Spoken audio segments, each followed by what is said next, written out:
Hello and welcome to Gamerhead Radio, episode 178. I am Jonathan Santiago, aka Fallon Flynn. I am Charlie Technotronicorn Worthley. Man, I really got to start hopping in there, don't I? I'm obviously not good with Q's goat. It's a battle to the death. It's like that scene in Dark Knight where Joker throws those two guys a couple of sharp sticks and says, "Fight it out for the spot." That's what it is. I wish he had thrown him a couple of sharks. That would have been a much more interesting scene then. So scared of sharks, like petrified of fucking sharks. But having said that, let's move on. Gentlemen, how was your week? Quiet. Poke-tastic.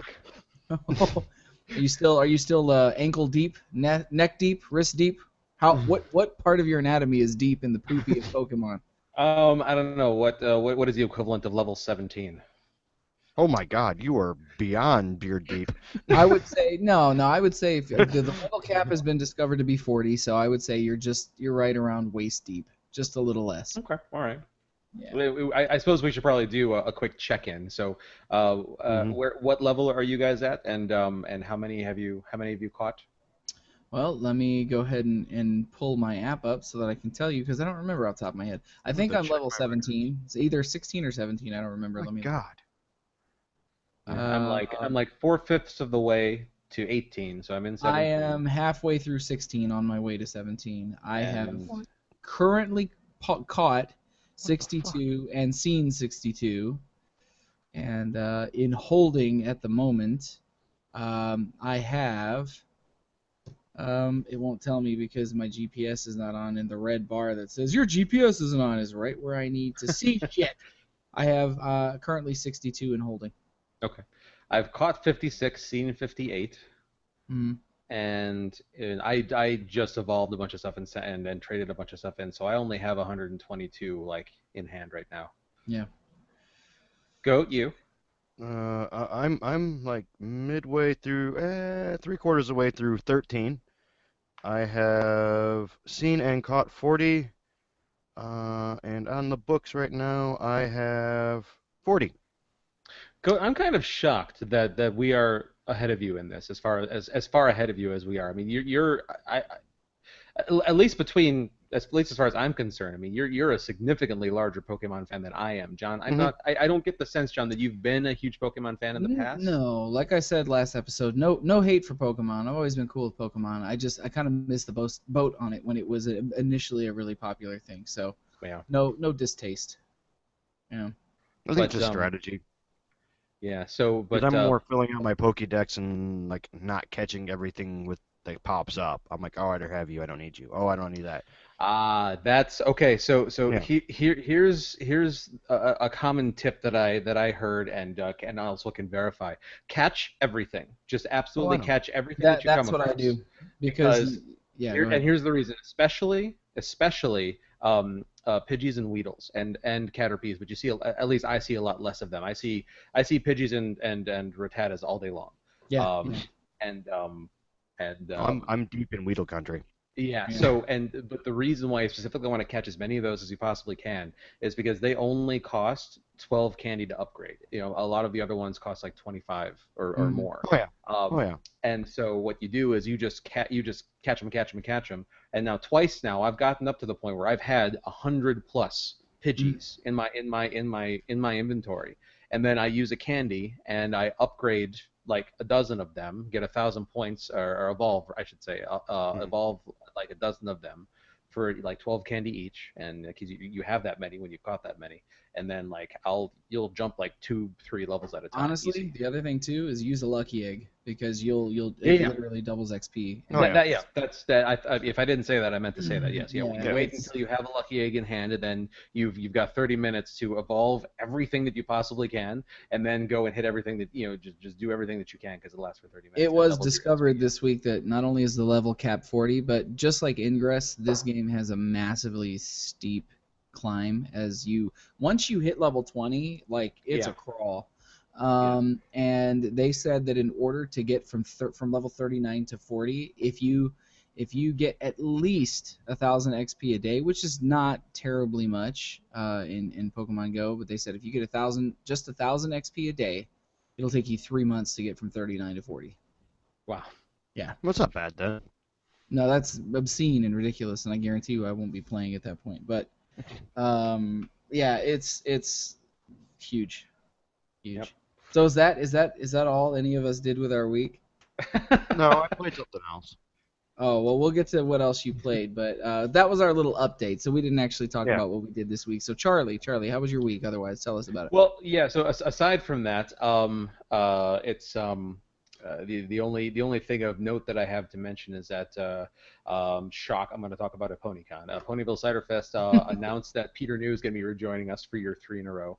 One of my favorite. I have many favorites off of the show, and he is definitely one of them. So he'll be coming back to Cider Fest for year 3. And super thrilled to have him. He's an awesome person, great fun to have at panels, and then just to hang out with, honestly. So yeah, Peter New coming back at Cider Fest year 3, and I'm also excited that we will be announcing a guest of honor. This is sort of an exclusive here for Gamerhead Radio listeners. That we haven't said this. The con has not said this publicly yet. We will be announcing.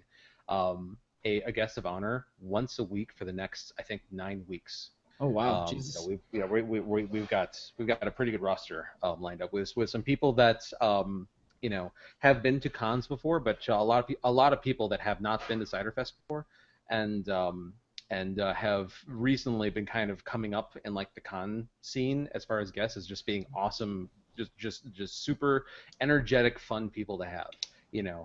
So I'm really excited. Awesome. It's I know obviously I'm biased, but it's every year we try and up the bar, and we're doing some things on the production side of things.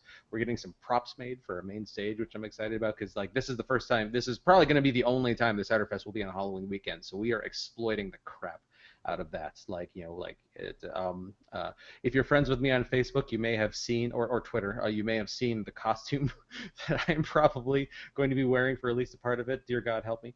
Man, you did this to yourself, Charlie. I did. I absolutely did, and that's okay. If you know what I'm talking about, it is inflatable. I'll just leave it at that. Yeah, it's gonna be a great weekend. It's gonna be so much fun.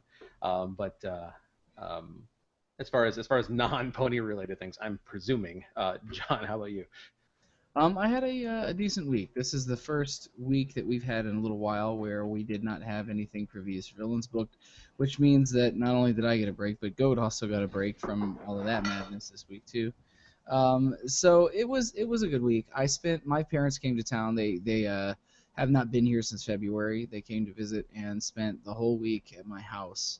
And so I spent the entire week just hanging out with my parents, hanging out with my brother and my sister and my nieces and nephew, and my parents spent a lot of time with my son, so that was a big highlight for my week. I also, anybody who knows me, and for those of you who don't know at home, I come from a big movie family. Like we used to go to a lot of movies and watch a lot of movies, big cinephiles, and I don't get to go a lot lately just because it's having an almost 2-year-old is not conducive to going to the movies, and our life schedule doesn't allow for it. So I got to go to the movies twice this week, which was fantastic. I saw Ghostbusters and I saw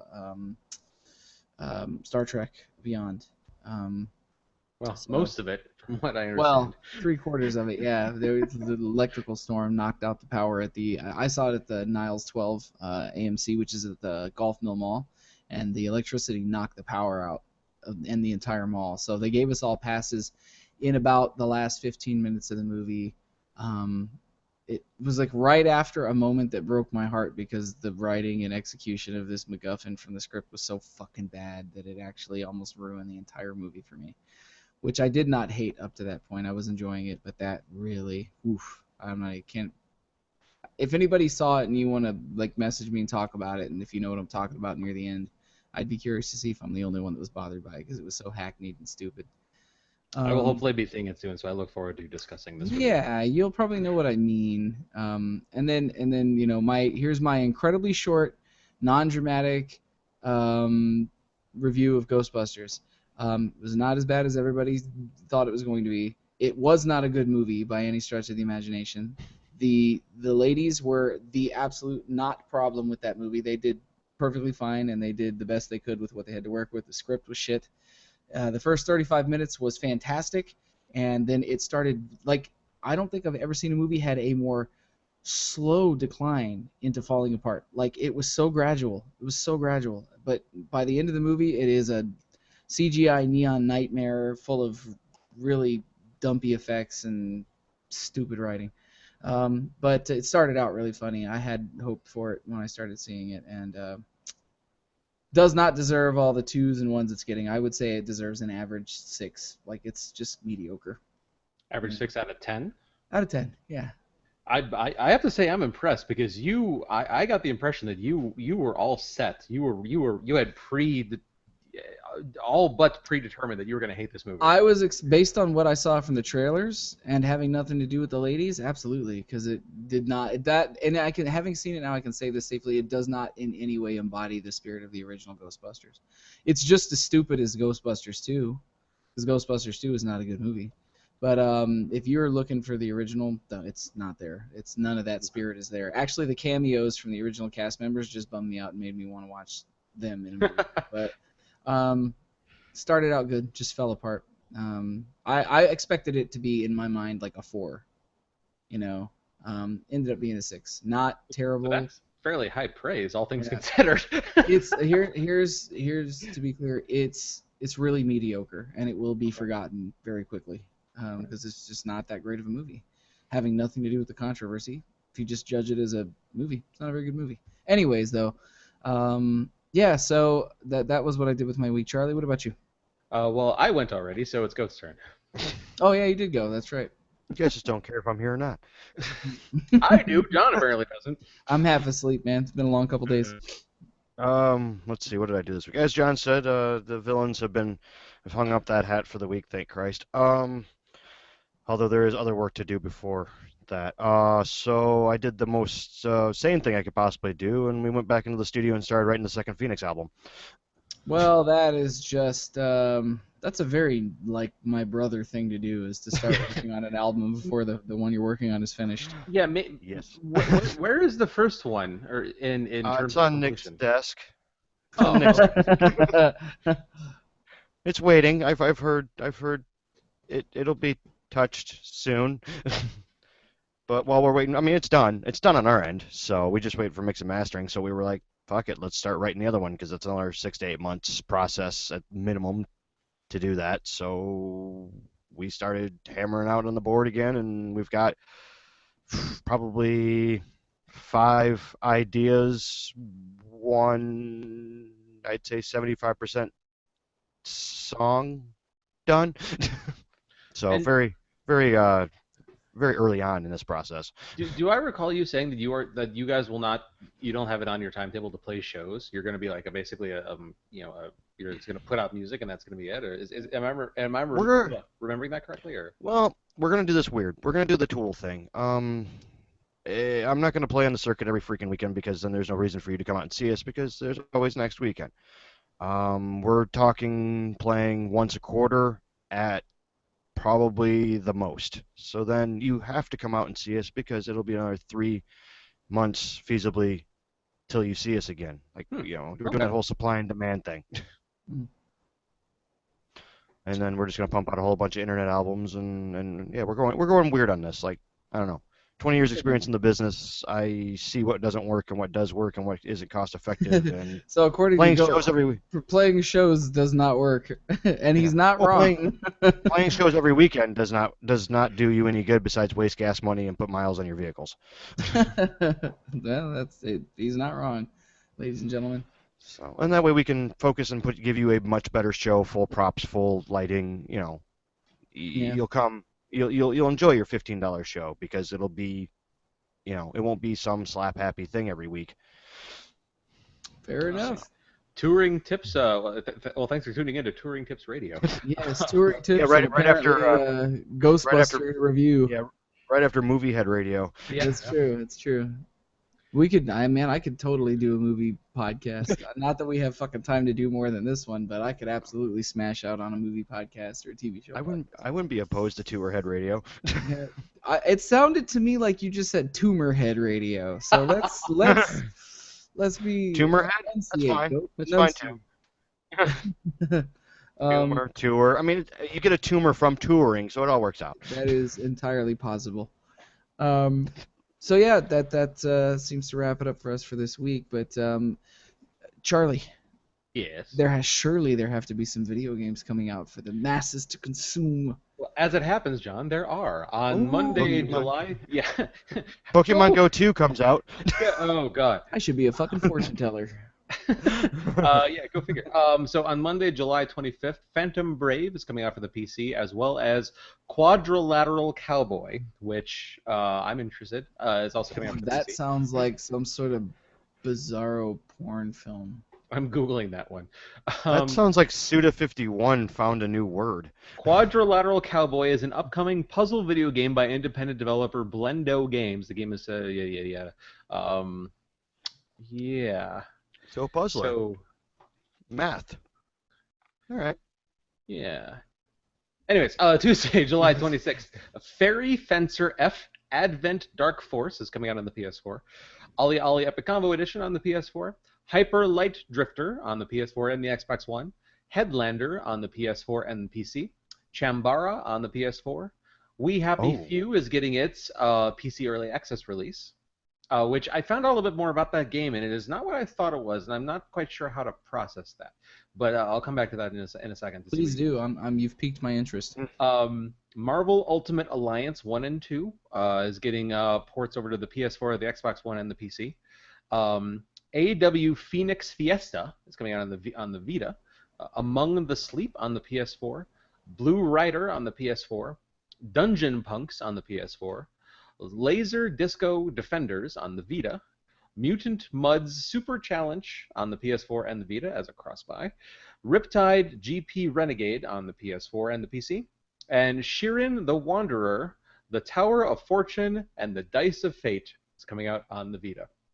With a title like that, that sounds about right. Yeah. Wow. And then looking into the future, coming out soon, Tuesday, August 2nd, Batman, a Telltale Game series, Episode 1 is getting its Really? release. That's already coming? What? August 2nd, PS3, PS4, Xbox 360, Xbox Yes. One, PC, iOS, and Android, so everything. They moved it up. It was 23rd, I thought. Well, I'm going off of Kotaku's release list. They must have moved it up. Or Kotaku, they've led me astray before. Let me see if I can do some verifying on that. I swear that was a September, but I'd be wrong. If I'm looking at the Wikipedia page, they are currently claiming that they are verifying that August 2nd is the release date. Oh, excellent. It's been moved then. Very good. My brother, I don't think he's aware. Otherwise, he would be already preparing some sort of like shut-in bunker. John, don't tell him until he's done with the Phoenix record. We've seen what happened with Metal Gear. It's just a Telltale game. He'll knock that out. It's just episode 1, you know. He'll hunker down like he's not going to leave the house for 3 months, and then he'll be really fucking disappointed when it's over in an hour. Yeah, no, he will get through the first episode in a night. And then he'll play it 9 more times to make sure he finds all the secrets. He'll play it 45 times. In addition, August 2nd, we're getting Abzu on the PS4 and PC, and Live Lock also on the PS4 and the PC. Wow. So Batman.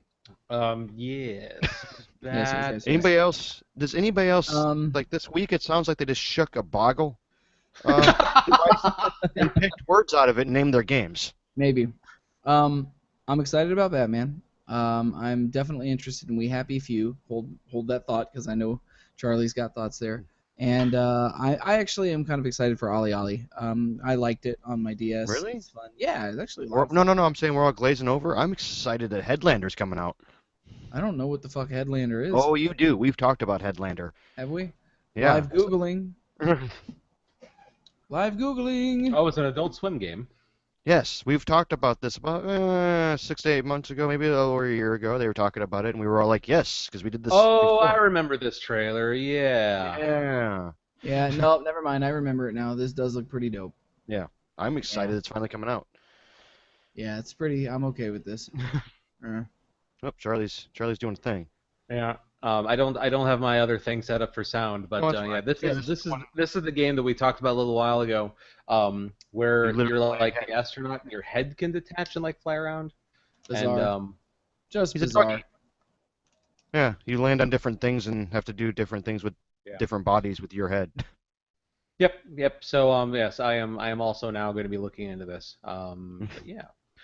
So the thing that I found out about We Happy Few is that I did not realize it was going to be like a procedurally generated level kind of a game. Oh, I didn't know that either. But yeah, I found that out. So that sort of changes the entire dynamic for me. It kind of tells me that there's not really going to be so much of a story. It's just like you've got these. It's just like it's kind of like because when I think procedurally generated, I think like Spelunky, you know. And it's like there's not so much of a story there. It's just like you get through levels, and so I'm not really sure how. Unless the procedural generation takes place between like hubs or something like that. Maybe. Like, I don't know. I don't know. I kind of with Charlie because that helps your replay value through the roof, but it doesn't really give you much to go on other than replaying. It's hard to have a narrative when your levels are randomly generated. You know. Well, let's see. Maybe they'll be the ones that crack the code. Yeah. You guys realize that we're only like 2 weeks away from No Man's Sky, right? Mm-hmm. No, because I have no interest in that game. Really? You have no interest in that game? No, I don't. Unbelievable to me. That just blows my mind. Well, there's no story. I mean, on a technological level, I would think that you would at least have a passing interest in it. I am impressed by the game, but I'm not interested in playing it. Interesting. Wow. You know what it really is? It comes down to not even on a borrower. And I mean, I'll try anything, absolutely, but you know, it's I'm going to say the same thing I've said about it the last couple times we talked about it. I just don't know. They have not told us enough about what the game actually is. Like they've talked about their technical prowess and well, they're starting to put out a bunch of trailers that showcase the sort of 4 tenets of what the game is made up of. You can actually find them on YouTube or go to their YouTube channel, and they kind of break down the exploration part of it and kind of how it works, the combat part of it and how it works. There's just like a bunch of different. Okay, so they're talking about.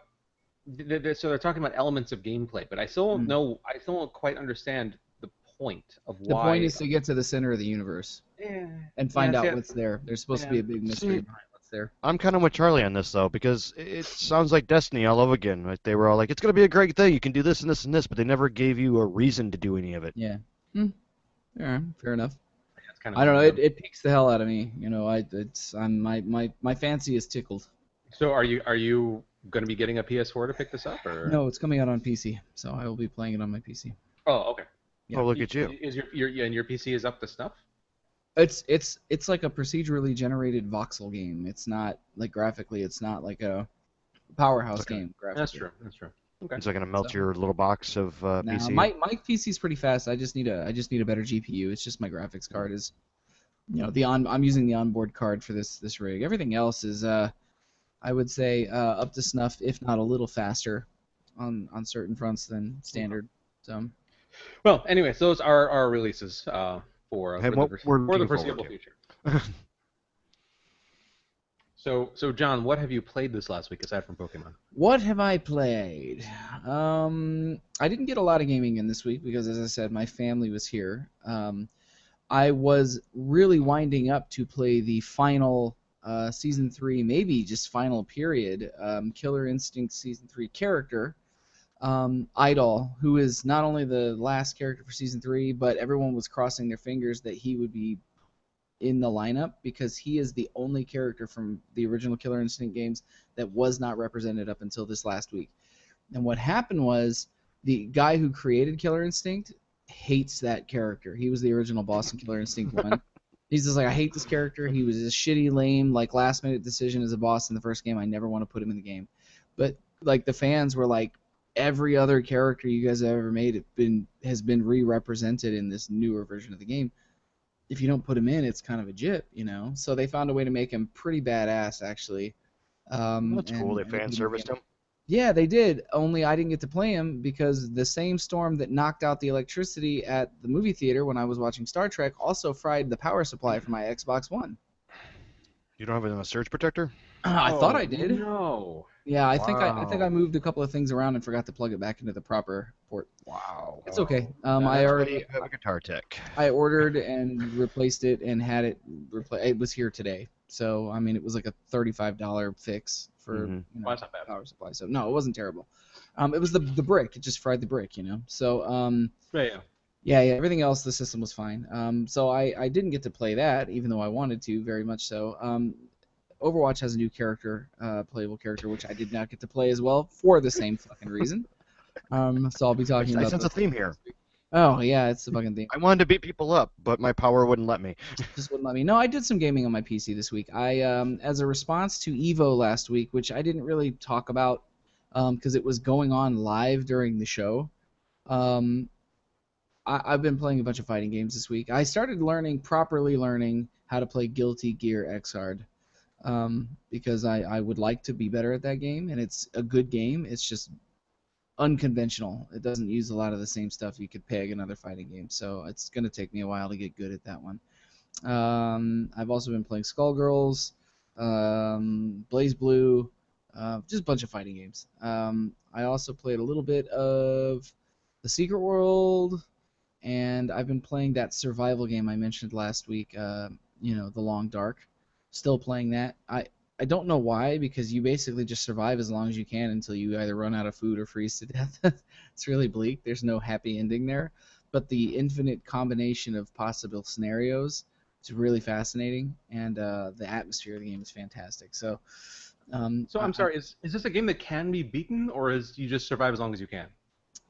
You survive as long as you can for now, and there are various difficulty levels, terrain settings, variables that can be set, and then they're actually working on like a full-blown story mode for it, which is not out yet because it's in early access. But I have no doubt that when it's done, it's going to be fantastic because these guys really, really seem to care about this game quite a bit.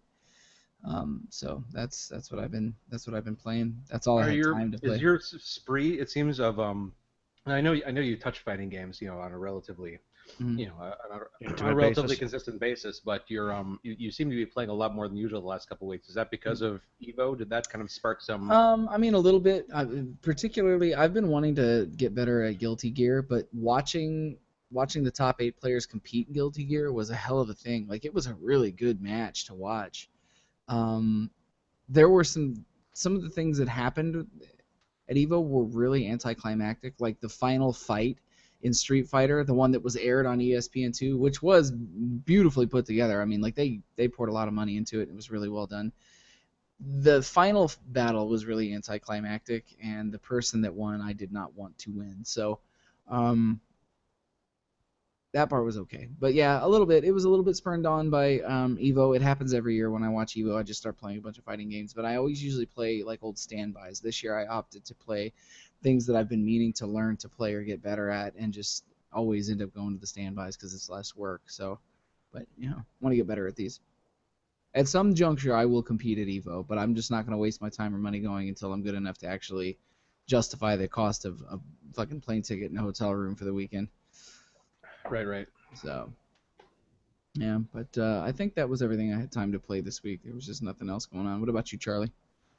I'm still chipping away at Black Flag, Assassin's Creed Black Flag.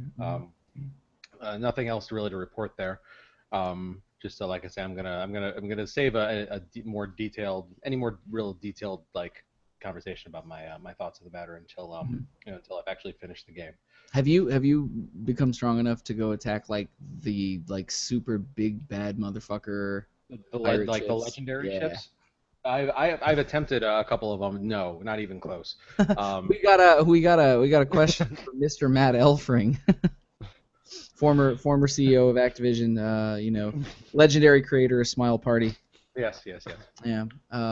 He's asking you, John, does Jonathan play games for fun anymore? Shit, his gaming life sounds like hell. I do actually, Matt. I don't. The difficulty of it is having a 2-year-old at home. I don't necessarily get to play when I want to play. So I'm very much I play just spur of the mood, like whatever it is that I feel like playing, I'll pop in and play that. But I have a short attention span for games because I have so much shit that I want to play or so much stuff that's on my pile of shame that I'll play a game for 45 minutes, stop, play a game for 15 minutes, stop, play that, something else for 20 minutes sometimes. So yeah, no. I still have a good time playing and I still play for fun, but fuck, man, if it's not a challenge sometimes to find the time to do it. That's the real beef. Good to hear from you, man. I hope you're doing well. Matt, the answer to your question is no. No, he does not play games for fun anymore. I play because I had a moment to fucking play, and my son let me do it. So John's working on level 2 of Dad Simulator, so man, those levels come slow too. Jesus. Yeah. But yeah, no. Aside from the Pokemon Go, we already talked about at the top of the show. And a Black Flag. That's really all the game I've gotten in. wow. Can you get any more polar opposite, Charlie? You're stealing booty from pirates, and you're capturing monsters outside. I'm okay with it. Just don't cross them like you did last time when you jumped off the cliff. Yeah, that's true. Pokemon Go could end badly that way. Yeah. But yeah, no. But just to give a sense of where I'm in the game, I think I'm only a little bit farther in the story than I was last time I mentioned. I think I'm like 65% way through the story. I just captured the last outpost. For people who played the game, just chipping away at it. I wish to God I would have screenshotted Goat just smashing that Mountain Dew Code Red bottle. Like such a dude bro moment. Such a gamer dude bro moment. This is what I live Please on. tell me you've got some fucking Doritos over there next to you too, like some fucking extreme nacho Doritos or something. No, I finished those earlier. It's cool. Yeah, he considered it. The possibility existed there. But how about you? What have you been playing? Go. What have I been playing other than Pokemon Go? I only had time for one of the free games of gold. I think it's actually currently the Tumblestone. It's a little puzzle game. Oh yeah, looks like a color block. Bejeweled. Yeah, it's a Bejeweled kind of thing. Yeah. It's addicting as hell. And they put a story in it which is both unneeded and hilarious at the same time. So what's the narrative there? Like, what the fuck is a throughway for a story like a game like that? That's got to be difficult. It starts with what is she? Like the Egyptian pharaohess or whatever queen. And she's looking for the love of her life, who actually turns out to be a goblin king, and that's his level's the next one, and I'm guessing the next person you meet is their level, and so forth. Each level is like that character, the next character, and they further their story in just text-based hit A nonsense. It's really completely unnecessary. But the game itself, like the actual puzzling and all that stuff, is kind of cool because you have to go in order, and they put more obstacles in your way and stuff like that. And it's more of a sequential puzzle game than like a drop and like multiply one. So, oh, okay, cool. Mm. But that's it. That's all I had time for. That and Pokemon Go. Yeah, and even then it was short. Which, speaking of, Mr. Matt Elfring has chimed in once more, saying, by the way, you guys should have seen all the people waiting outside of Hall H today for the supposed legendary Pokemon that was going to be released during the panel. You couldn't get through the halls at all. And I'm presuming it didn't happen from his wording. I'm going to assume, Matt, if you can update us on that. He said, that's your San Diego Comic-Con update. Okay, I'll shut up now. Don't shut up, Matt. We want you to talk all the time, man. He is obviously having some downtime at the old Comic-Con that he is working. Yeah. This is dead dog time, Matt. Like, what are you doing watching us? Like, go have a drink and enjoy yourself. Have you met Matt? He's already half in the bag. That's why he's watching us. Oh, that explains it all. Only people that watch this show are drunk. Hey, it's better. It's a lot better when you're drunk. Yeah, from our end too. Everybody watching this show or listening to the show right now, look at your life, man. Think about your choices. Like, what are you doing? Oh my God, what are we doing with our lives? Jesus Christ. Well, I mean, Game of Thrones is over, so I mean, what else are they gonna do at 8:30 Central Time on a Sunday? I mean, there's really nothing else going on. Here at 8 p.m. every Sunday when the season's done and watch Game of Chodes with the three of us here. This is all I. And that might be episode title. Oh God. I'll allow it. Yeah, fair enough. Game of Chodes. Ugh, gnarly. When Dustin Falconer's not drunk, he's just crazy. So we either have drunk and or crazy. So I mean, really, at the end of the day, it's the same thing, right? Yeah. Well, yeah. I mean, it's cheaper just to be crazy, though. That's the damn truth. Yeah. Well, I mean, it sounds to me like we had a fairly lean week of gaming, but something tells me next week I'm gonna have a lot more time on my hands to do some more playing. Oh yeah. So I'm gonna dig back into something story based here coming up. I've been really, if you look at everything I've been playing for the last 3 weeks, it's all been very avoiding anything that obligates me to sit and play real passing fancy shit. So I'm ready to get into this. We do have an update from Mr. Elfman. He says they did not release any Pokemon there, just updated people on the possible upcoming trading features. Possible upcoming trading features, so it's not even a definite thing. Yeah. Also, I'm supposed to be transcribing an interview, but I'm taking a moment for myself. I don't drink at cons anymore. It gets too nutty here. I've never been to a con the size of Comic-Con. Oh, I can only imagine San Fraction of Diego's the size of Comic-Con. So, insane. yeah, I can only imagine. I've seen shit get crazy at 500 cons panel that rooms. you could fit inside of Comic-Con 100 times, man. So I can imagine yeah, it's crazy. But that's usually the villain panels, and the rest of the con's fine. Yeah. I mean the largest con that I've been to is and like really been to, like, we've covered some of the like the local anime cons, like Anime Midwest, is probably the largest con I've been to this past year. But I mean, like, I wasn't like sleeping there, like I came home every night, so it's just not the same. But no, the largest one that I've actually stayed at was Evergreen Northwest this last year, and that was only like 3,000 people. So like that's like that could fit in San Diego Comic Con's back pocket. Yeah. So, That's one of their panels. Matt chimed in once more and said San Diego is a shit show, and shit show is capitalized. Emphasis his. Oh Yes. man. And by shit he means drunken debauchery. Yes. And you're right, Dustin. I do crazy shit. Yes. True. All right, so that's enough of us schmucks. So, John, what do we have for news? Going to be a light news week this week, but good news for everybody that's been listening for the last couple of weeks. We only have one Pokemon Go story, and it's pertinent to the history of that game. So, let's go ahead and start off at number 5 this week. So, some time ago, there was discussion about this new CGI Final Fantasy 15 movie, Kingsglaive, that's going to be coming out. Comic-Con released an official release date for that. So there's two release dates. There's the you can get it on Blu-ray, and then there's the if you want to catch it in theaters very briefly, you can. So the Blu-ray release is going to be October 4th for anybody that wants it on Blu-ray or digital streaming.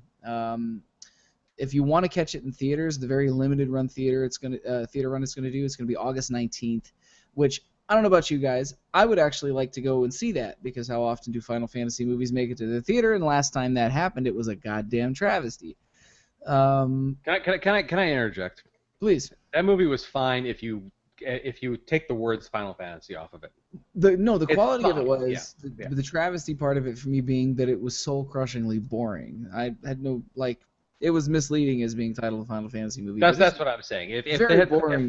If they had taken the words Final Fantasy, completely removed it from the title, in my personal opinion, it was not a great movie, but it was a perfectly fine movie. It's just the fact that Final Fantasy in the name is what killed it. But anyway, I'm sorry.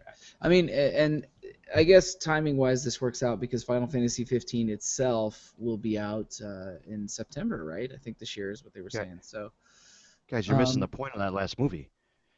The total last point of that movie, they had to put Final Fantasy on it so they could make the tickets $14.99 so you guys would go. Maybe. You still hung up on that. You really think that's their universal price point, huh? Mm-hmm. Yeah. Yes, Final Fantasy 15 is going to be released on September 30th, the actual game itself, not the movie. So the movie for $149.99. Yeah.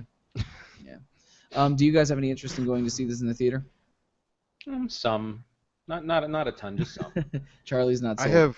I have more interest in getting shot in the face at close range. Predictable. I could have said that was going to be your answer. And for me, I'll go just to have the experience. Like, I'm so bummed out that tonight, I think right now as we speak, they're doing the Killing Joke screenings for Fathom Events. I'm not there. I want to be there, but I'm here because I love you guys and you guys. It's true. So, but yeah, so just to have the experience, I would love to go and catch this in the theater. Maybe we can make a little shindig out of it and invite ourselves and maybe our Gamerhead Radio listeners that are. Yeah, and we could bring Goat along and some industrial grade duct tape. Yeah, we'll just get him really and fucking Clockwork drunk. Orange tape his eyelids open and just make him watch it. Yeah, that sounds like a gay old time. We'll get him good and drunk. I mean, maybe the talent will be enough to slake his thirst for entertainment, because this one's got Aaron Paul, Sean Bean, and Lena Headey in it. Headey. Such a fucking like I was thinking of Headley Lamar, which is a terrible joke from. It's a joke from Blazing Saddles. Is Yep. The shit that I just stepped in. Headley Lamar, Headley Lamar. I know Aaron Paul. He's in BoJack Horseman. Aaron Paul is also he was in Breaking Bad. Everybody knows he's Jesse. Never seen it. Gotta work on that Totes Bagoats. We gotta get you there. We gotta get you there. All right, moving on to number 4. Hey, my son's here. Hey, boy. So used to be if you had a gamer tag on Xbox Live, you could keep that gamer tag for forever. Microsoft has announced and made it clear that if you do not log into your gamer tag at least once within a 5-year period, you will lose that gamer tag. It goes back into the pool. It is going to go bye-bye. So they're recommending that people set alarms and calendar event reminders if you're not going to actively keep your gold gamer tag, or really just log into your Xbox at all. But seems fair to me, if you're not gonna hold on a second.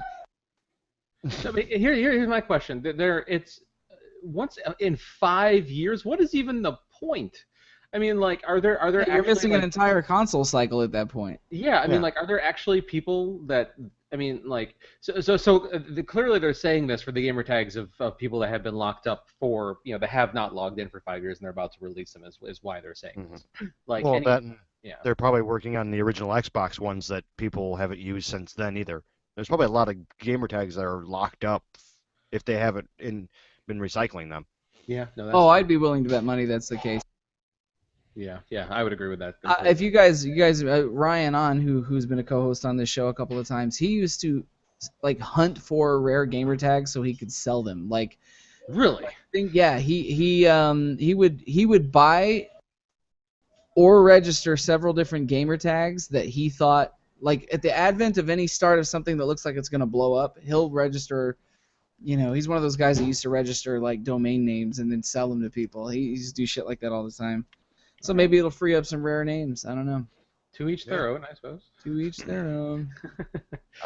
So keep an eye out for that. Essentially, they're saying that as of the 24th of July, you have until the 24th of July, 2021, to avoid losing your gamer tag to, neglect. Really, I guess. So this isn't even retroactive. So I mean, like.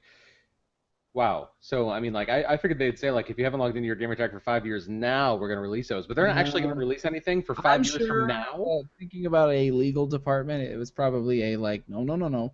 Give them from now, because somebody from then will say we didn't give them enough time from when we started it now, and then they're going to find some weird legal loophole. Or maybe not. I don't know. Yeah, that's probably true. Encounter. How weird. Yeah, well, there you go. Moving on to number 3, Heroes of the Storm Troll threatens Blizzard with violence and now faces jail time. So, 28-year-old man threatened Blizzard employees with violence after his Heroes of the Storm account was silenced, has been arrested, charged, and faces jail time. The Justice Department says that Steven Sabula from California is looking at a possibility of 5 years as a maximum sentence.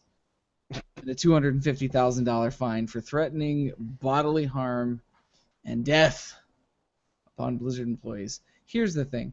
Why would you do that? That's dumb. Don't be a giant dickhead. Just good general life advice. No. I mean, it's a standard.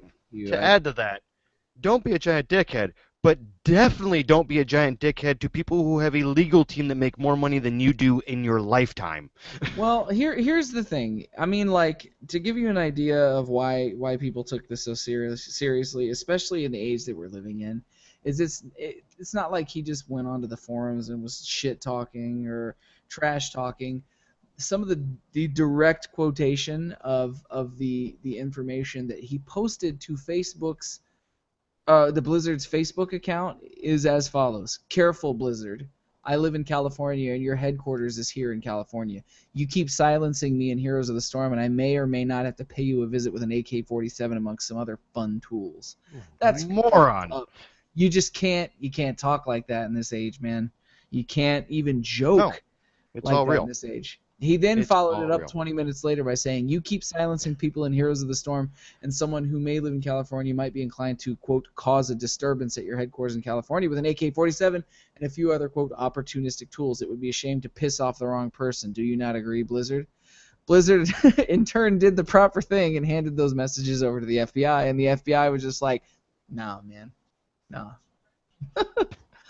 um, Well, in his defense, he did get what he wanted.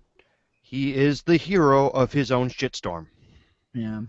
Yes, he is very much the hero of his own shitstorm. The disturbing thing though is that when the FBI questioned this guy about all of this stuff, he told them that he wanted to give Blizzard a sinking feeling that they should be worried and use the phrase opportunistic tools to make their minds wander. He named AK-47 because it seemed like the scariest weapon. He did later admit this just keeps getting fucking worse, man. This just keeps getting worse. And when Blizzard was interviewed, they were like, "What was his name again?" Yeah. Let's die. Like, the more I'm seeing about this, the worse it is. He later admitted to having violent sexual fantasies about young children, including his 5-year-old niece who lived at the residence, along with 2 other young children. He was put under arrest. Social media accounts belonging to Cebula expressed an interest in serial killing, and in a previous encounter with police, Cebula said he read books on the subject. Let us just put this fucking guy away for a very long time so that he cannot do horrifying things to anybody. Yeah, The internet did the right thing. This is a happy story because this gentleman is clearly mentally disturbed and in need of help. Yeah. And so it's he is sick, Yes. and hopefully he gets the treatment that he needs.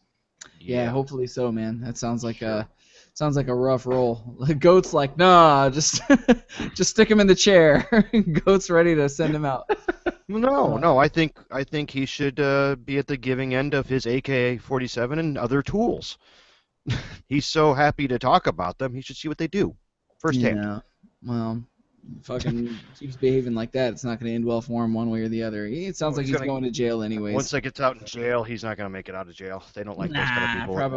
Probably not. But let's move away from the morose and let's silence the story. No silence. The story's there, man. Guy's crazy, going to jail. That's as it should be. All this due course. Moving on to number 2 for the week. We've been talking a little bit off and on about how esports games and gaming is starting to become more and more prolific, and the prize pools and dog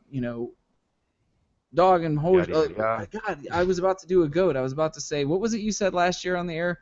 Horse and pony show? Is that what you called it? I think is what you said. Dog and pony show. No, you said horse and pony. No. Well, John, you might be thinking of the time that he came up with a very different way of saying "screw the pooch." No, fuck the dog is what he said. Like, you guys really fucked the dog on that one, and you and I were what? What did you just say? I don't believe that is the turn of phrase. But yeah, it's really kind of gotten to be a big deal. I mean, we just talked about how Street Fighter V was featured on ESPN2 last week during the EVO finals, and they did, I think, the entire top 8 was aired, so it was a few hours long. Then they did, now you've got, remember we talked about TBS was going to be getting into esports and having like an esports TV show on TV. Well, for that particular event, Overwatch is going to be aired on TBS, the finals for their big tournament, with a massive $300,000 prize pool. $300,000 prize pool for Overwatch. That is insane. Now, to give you an idea, Street Fighter V had a $100,000 prize pool for the top winner last week. So this is fucking bonkers, man. You just answered the question that I had. Is like, I don't follow this stuff, so I didn't have context. So yeah, that's huge. That's hugely huge. See, my question is, John.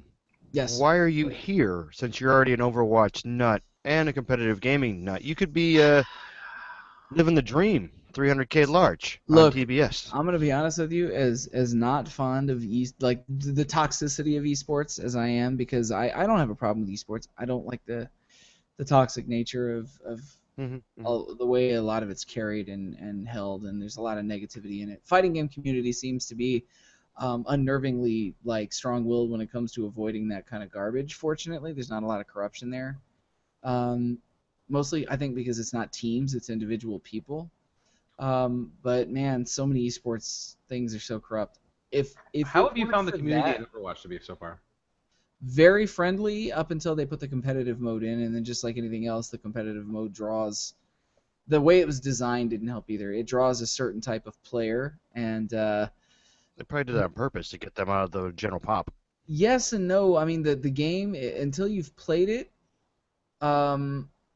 it's not designed to be that kind of game. It was designed to be competitive, but it was supposed to be designed to be kind of quick and fun and fast paced. And the competitive mode is kind of drags. It takes longer to finish. Kind of when you lose, it makes you feel really shitty about yourself because they didn't design it properly, in my opinion. I know a lot of people share that opinion too, but they've got a lot of fixing to do to that. So much like a night with a prostitute. Got it.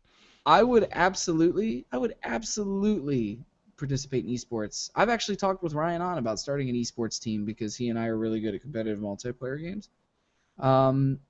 But realistically, as a family man, the amount of time you have to devote to playing your 1 or 2 games to get good at esports, I don't have that time right now. Maybe at some point in my life. Fighting games are different because I've been playing those my whole life. Maybe I'll do something with that later, but right now, no, not so much. But just to give you guys some information on this event and when it's going to begin, it started yesterday online for rounds in Europe and North American teams. Those guys are participating, got that stuff done yesterday. It's going to culminate in the grand finals on September 30th, which is going to broadcast live on TBS and Twitch. The winning team will earn a $100,000 grand prize. So the $300,000 is the prize pool split up amongst everybody that wins and has whatever take. Oh, that's crap. As it heads home, yeah. Oh yeah, it's crap. $100,000 take for Overwatch is crap. No. 300 grand. If you're gonna say it's a 300 grand pool, that should be the grand pool, and there should be money after that. Don't split it up. Look at Goat splitting hairs. Anybody out there playing Overwatch that wins $100,000, I will take $20. 20, like don't listen to Goat. $20 sold, real cheap. Well, we've covered this before. I mean, just don't listen to Goat in general. That's true. That's also, we'll put that right next to life advice. Don't be a dick. Don't listen to Goat. Don't listen to Goat. Those 2 things. I'm okay with being a dick. Somebody has to be on this show. See, right there. He's giving you bad advice about how to not be a dick. Don't listen to it. Right there. Go ahead and move on to number. Well, really quick, before I move on to number 1. Knowing that there are these types of prize pools out, Charlie, I know you're not a competitive multiplayer person, so I'm assume you will never have an interest in participating in esports of any sort. But Goat, do you have any sort of an interest? Would you be Rocket League? You and I were playing that and having a blast. Would you ever consider? No, God, no. I can't stand humans, especially competitive ones. Like, I just, no. They're a bunch of douchebags, and they can have fun on their own little planet away from me. Charlie?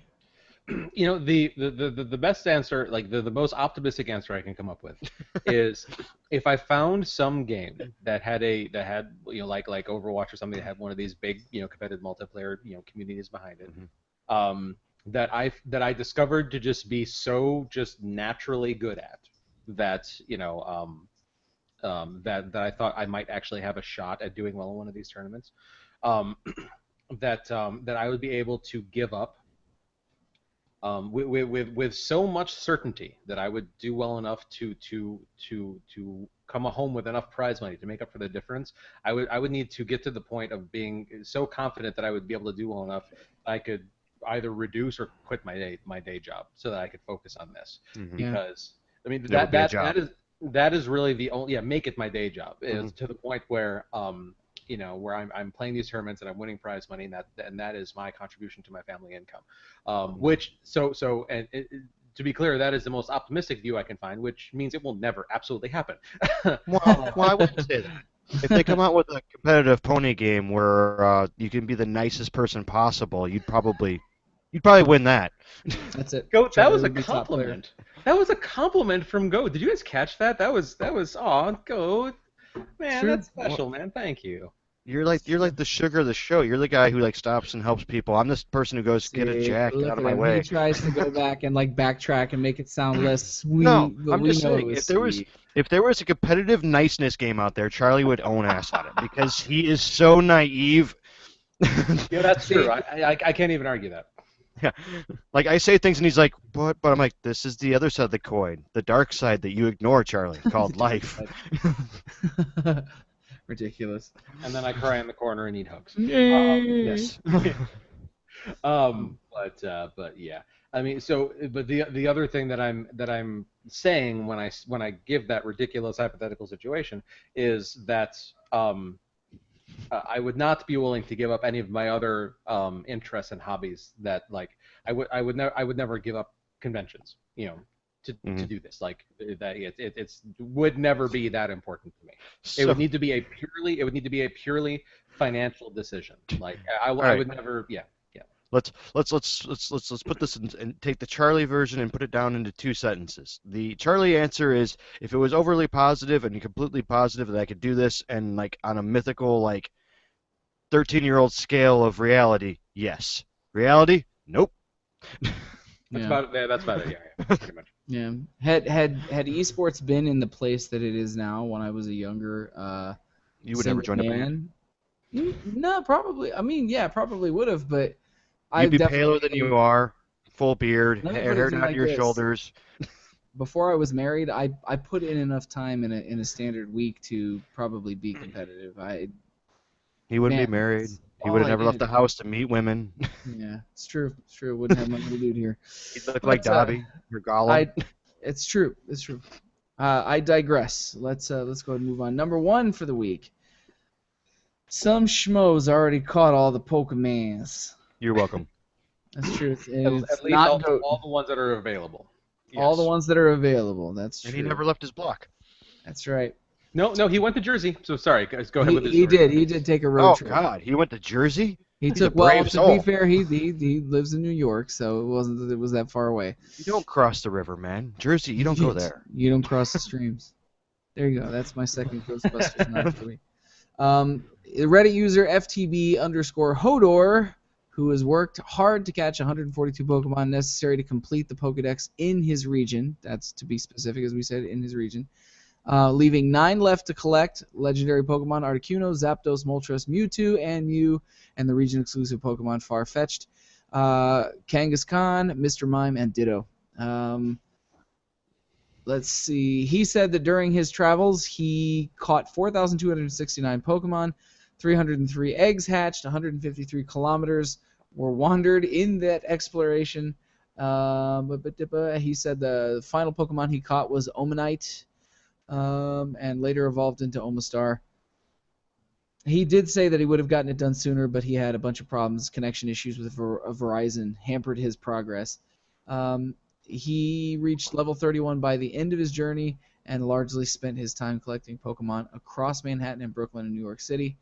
He did say that he was really lucky, though, because he worked across the street from a stop and like where he just sat in his office in range of a stop all day. And Just harvested. just harvested all day, and off and on. I'm sure much to the chagrin of his employers. Hope they're not listening. Yeah. Well, we don't know the guy's real name, I don't think. So No. he's got that going for him. There's one statistic which I don't think I caught in this story. Is that how much did he spend on in-app purchases? Didn't say a word. Didn't say a peep about it. For him to hatch that many eggs, he had to have been buying incubators. Oh yeah, he had to have all 9 flying at the same time. Yeah. Yeah, one would imagine. It's Whatever. crazy, man. Good for him. Yeah. Hey, so there you go. That's our one Pokemon Go story for the week. I promised last week that we would kind of get it back to non-Pokemon Go stuff. Next week he'll be suing Verizon, and he's still not married. So yeah. That's true, man. You just made him sound so sad, Goat. Well, he probably works in an office and makes more money than I will ever make in my life, so it evens out. He's like, so I'm just gonna be angry at that guy. Little do we know, he actually is the CFO of Niantic. So. That's the part they leave out. How convenient. Yeah. But that's all I got for you guys for news stories this week, fellas. It's not bad. Way to bring it to a halt there, and pretty much catch the Pokemon. I don't know. I was going for a segue there, and it just fucking. Well, it blew out the Pokeball and ran off on me. That's what happened there. This is the portion of we're gonna turn this into a segment. This will be our new segment every week, where at least one of us falls apart. The right in the middle of the show. desegmentation. That's right. All the constitution of a wet paper towel. Yes, All right. yes. So before we move on to into our feature conversation this week, I want to kind of mention something that's semi-relevant. Um, so as a result of playing Pokemon Go, I asked Michelle, I was like, hey, so does this give you any interest in watching the old cartoon? She says, I suppose maybe. So yesterday, I found that Netflix has the I don't I at least the Indigo original League. series it has yeah the what came to be titled the Indigo League, and then it has a couple other Hmm. series like XY and like Yep. something else. I don't know if they There's have about all of them. there's about 4 series on there. They're kind of piecemeal on the Okay. seasons available. Okay. So yesterday we started watching Indigo League, and the original Pokemon cartoon, and God, it is bad. It is Really? I still it, love it. for me it did not age well. Just It's the not aging well. yeah It's not. it's some of the writing, and I mean like I have to like reacclimate myself to just like sort of like the anime way of doing things, and like some and, taking into account What? some of the concessions that they have to make with Yeah. changing the dialogue to fit the mouth movements and things like that. So sometimes the characters say weird things just because that's the way the mouths go. Yeah. And but yeah, it's not awful, but boy, Well, it is not as good as I recall it being. Charlie, Yeah. you have to also put your headspace and take 25 years off of your life. It wasn't written for your age bracket. Well, I have to take 16 years off my life because it came out in 2000. But yes, you're not wrong. Here's the Even thing. then, it wasn't written for that age bracket either. Every generation has that super magical thing that made their childhood Mhm. really memorable. And there's like usually three or I- four of those shows. Pokemon is definitely that show for that generation. But I feel Mhm. like that show means something to that generation, and then they grow up and then they watch it years later and go, "Fuck, this was terrible." Because I'm like that with Generation One Transformers. I love Transformers. I love Transformers the movie, the animated one. I like all of the animated Transformer show, Yeah. original G1, G2 Transformers. Mhm. It's fucking awful, man. Like the first What season was of the 80s? Transformers is nigh fucking unwatchable, man. If you go back and Yeah. watch it, it's basically just Scooby Doo with robots. Yeah. The only one that's really stood the test of time for me is actually the real Ghostbusters cartoon. Oh Because yeah, even Teenage Mutant Ninja Turtles, yeah, you got to put yourself in that time space, and it's yeah. terrible. It's really it was that was one of the. I said there's like three for every Mhm. generation. That was one of the big ones as a kid. The only cartoon from my childhood that has aged so gracefully and beautifully and in such a way that it was just as good as I remembered as a kid is probably Batman the Animated Series. Well, that you can't do that. That's its own thing. Yeah, it's good There's stuff. millions of people that agree with us that it is the the best animated series of anything ever. It's So up good. there. It is up there. Yeah. And I have to minor correction. Indigo League Mhm. came out started airing in the United States in '98, not 2000. Yeah. Yeah, Still, God, it was was it high really school. that long ago? yeah. Yeah, it was high school. Jesus Christ. Well, just go back and look at the poke raps at the end of each episode, and that'll really put a societal date on the end of it. But yeah. That Yeah, hurts. remind Yeah, me that to hurts. show you guys that video, the Gotta Catch 'Em All, where they do like they call out all the Pokemon's name in like a little rap. Somebody edited together a go. Was it on your page? I don't remember. The No, it Pokemon wasn't. Go version of that. Yeah, Yeah, I yeah, saw it. Yeah, yeah. Mhm. It's yeah, yeah. you guys, if you go and look it up, well, so if anybody's listening to this, they have no idea what we're talking about. Go was it the end of every episode of Indigo League that No, they no, did no, no, something no, like no. this? The first year they didn't do it. The second year is when they were like, "Oh, we should appease the Americans and put white rap in it." Okay. White rap. Well, no, that's fair. And so they had like a It's little rap. accurate. Yeah, so they had like a little rap at the end of each episode where they like just no rhyme or reason, just kind of like rapped out the name of like 30 or so Pokemon at the end of everyone. It's like you gotta watch all 5 episodes this week, Monday through Friday, to catch them all. It's just like it was so Mhm. stupid. But Hmm. they Same with the guest of Pokemon. We oh literally right just yeah talked about that Pokemon for this entire thing. Who could it yeah possibly be? yeah. But so somebody took that rap together. And if you played Pokemon Go, so if you're not one of the two people that hasn't, you know that I like we think we're talked down to about, the one game is person yeah, that's probably at this true. point. That the game is you'll mostly find um, Rattatas and Pidgeys and the occasional Caterpie, and then like 1 out of every 50 times you'll find something else. And so they did the Poké Rap together, where it's like Pidgey, Rattata, Pidgey, Weedle, Rattata, Pidgey, Weedle. It's funny, but yeah, it's good. Yeah, it is good. It's good sauce. Speaking of, did you guys like the intro for last week's show? Yes. Yes, delightful. Very good. Thank you. I thought it was fitting. Yes, indeed. All right. So, but for a future discussion this week. So first of all, I'm just curious if anybody else has watched the Pokemon the Pokemon anime, the Indigo League, the original series recently. I'm curious to know if you guys think that is how well or not that has aged. So yeah. I think it aged fine. As one who's watched everything Netflix has to offer. Okay. Well, I'm curious to know what the listeners think. But let's see. Oh, but, now it's just the listeners? See? I don't even matter in the show anymore. It's the John and Charlie with that other guy. No, I mean, yes, but no, but we have your opinion. I want to know what their opinions are. Oh, yeah, I get it. Yeah, the people who actually, we care about, not the idiots who run this show. I get it. Oh dear. I thought we clarified this earlier in the episode. We're not idiots, we're chodes.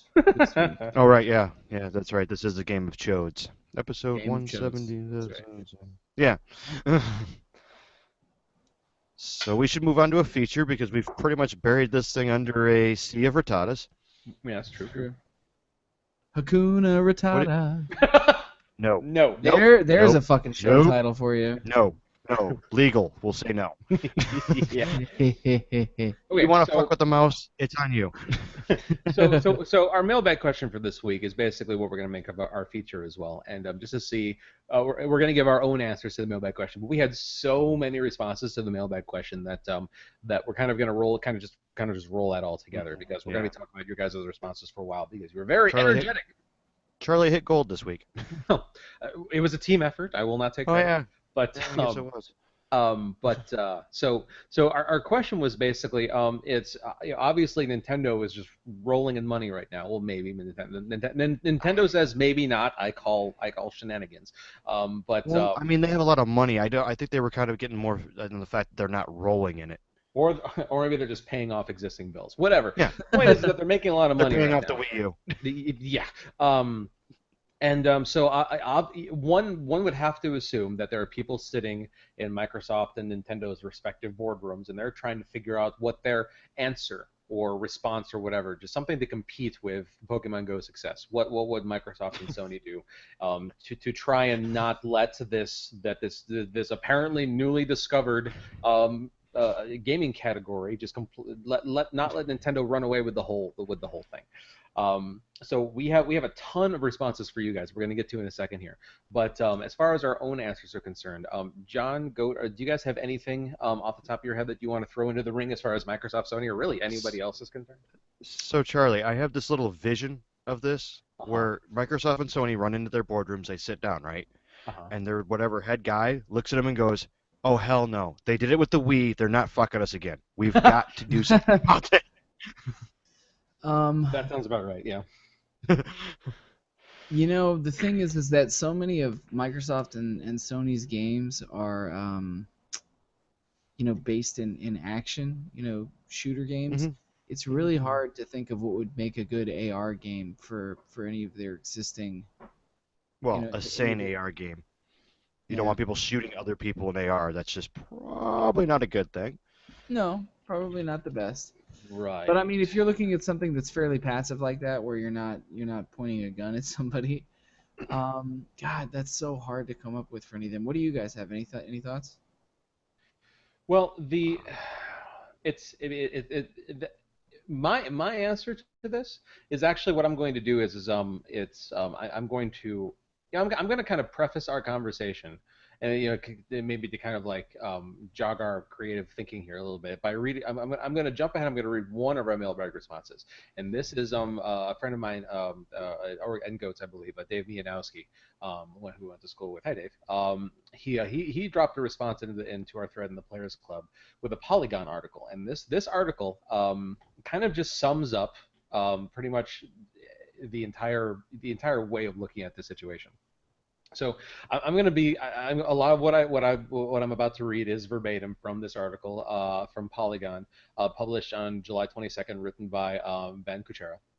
And it basically goes like this: How to perfectly replicate the success of Pokemon Go in three steps. It's easy and profitable. Um, step number one: spend 20 years developing a huge franchise, which is sort of key here. It's important. Yeah. That is probably a good place to start. Yeah. Which he says, this may seem challenging, but if you don't have a huge franchise that spans dozens of games and multiple television shows and movies over the last 20 years, you're going to be really sad you didn't spend the time to make this happen. Spending 20 years building the demand and nostalgia for a brand is important if you want an overnight success in mobile. And I think that's I would argue that that is probably the biggest key to Pokemon Go success is the fact that it's Pokemon. I mean, like this is. Everyone knows what the word Pokemon. They have an idea of it. Right. I mean, the only other brand or property in video gaming that I can think of that comes anywhere near close is Mario. I mean, like that's the other big brand, and that's also Nintendo. So one has to wonder if Microsoft and Sony are kind of kicking themselves a little bit for not having like that one thing that they've kept going and kept innovating and everything for the last several decades. I mean, the next closest thing that Sony would have would be Crash, and he's just now coming back. Yeah, but they let him become irrelevant for so long. Like I'm sure that there are tons and tons and tons of younger kids who are saying Crash who. It's like you could come up with something Crash now. I mean, like people like us are going to know what that is, and anybody who's like been stuck with like Dad's old PlayStation is going to know what that is as far as kids are concerned. But I don't think Microsoft has anything. No, I can't. Anything to put a torch to. I mean, nothing that would work out for something like this. I mean, like they've got Halo, which I guess is the biggest. But what in the world do you do with Halo? Like it in any way, shape, or form that could possibly compete with Pokemon Go. Yeah. But let's say, John, do you think that those that the Crash for Sony and Halo for Microsoft, do you think that those would be their best bets as far as properties, like that people like? Yes, probably, especially with Halo, because Cortana seems like the natural go-to for some sort of a like AR personal assistant type thing. Okay. So let's go through Mr. Kuchera's plan here. And so for Sony and Microsoft, we've picked out Crash Bandicoot and Microsoft and Halo. So step 2 is find the perfect partner. So explaining, he says, Niantic came out of nowhere to create Pokemon Go with little more than a long history of creating games based on geographic data, so it's important that you also look for a company that has spent an ungodly amount of time building up systemic knowledge and understanding of the sort of game you want to make. Well, that's easy for Microsoft. They just would be them. They own Google and they own the Halo lines. They don't own Google, but or no, I didn't mean that. I'm sorry. No, they have access to Google and their computing, so. Okay, but they have Halo lines. I see what you're saying. They already have the AR technology, and they have. Well, we'll get to AR in a second, but as far as partners are concerned, I mean, yeah. So let's assume that Google and that obviously Niantic and by extension Google are out of consideration here. So then, who would Sony and Microsoft have to pair up their Crash game and their Halo game with? Can you guys think of any other I don't know companies out there that could possibly do anything with this kind of thing? No, not off the top of my head. Nope.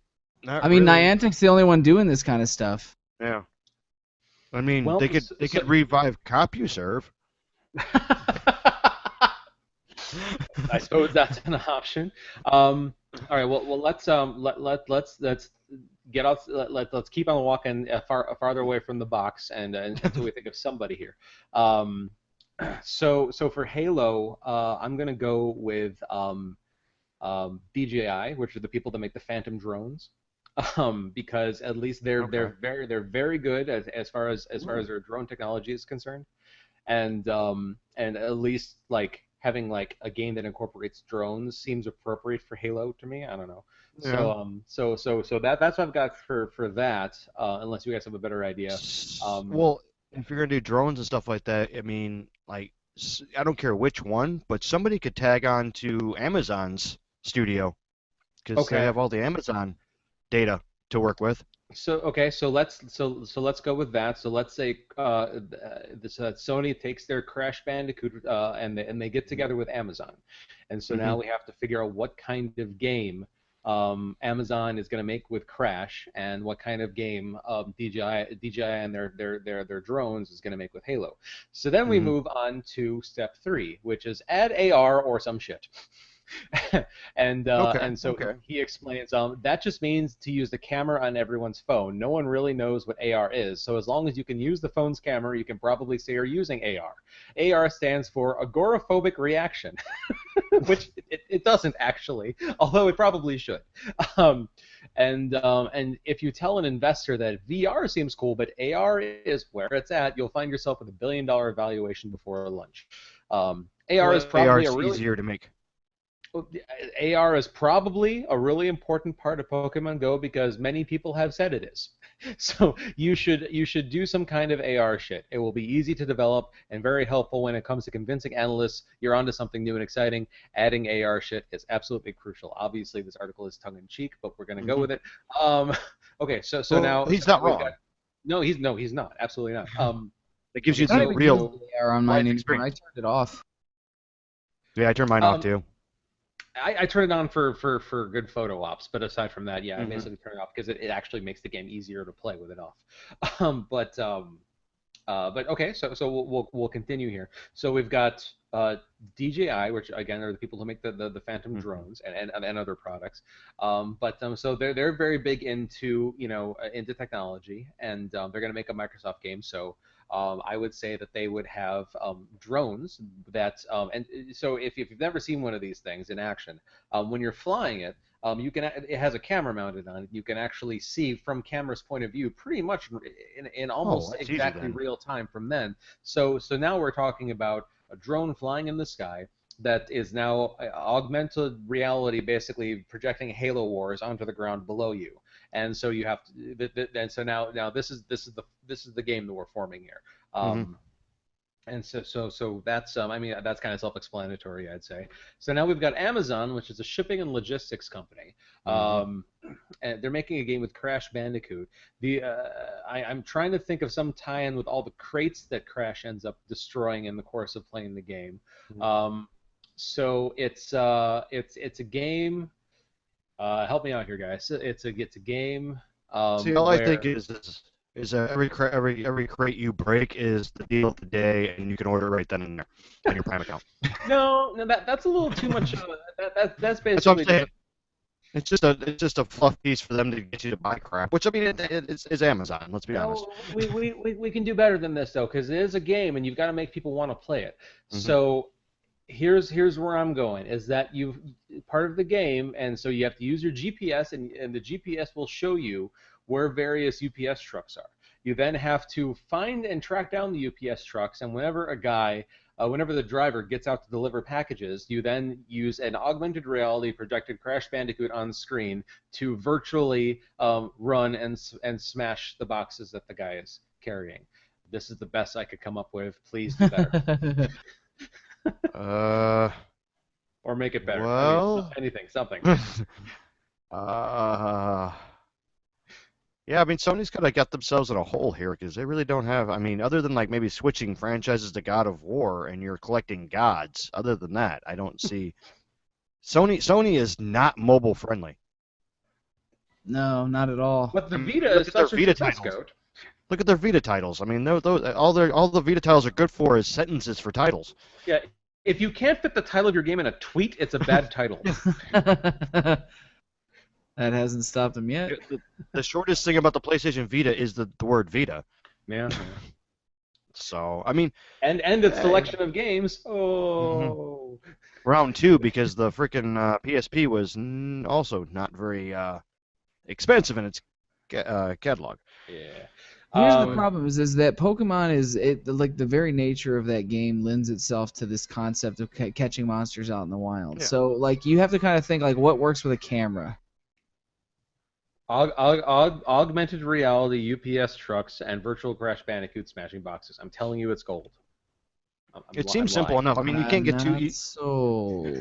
but you can't get too crazy. It has to be super simple because, well, most of the people aren't gamers. They're just like, oh, I know the word Pokemon, and everybody's doing this thing, so I want to do it too.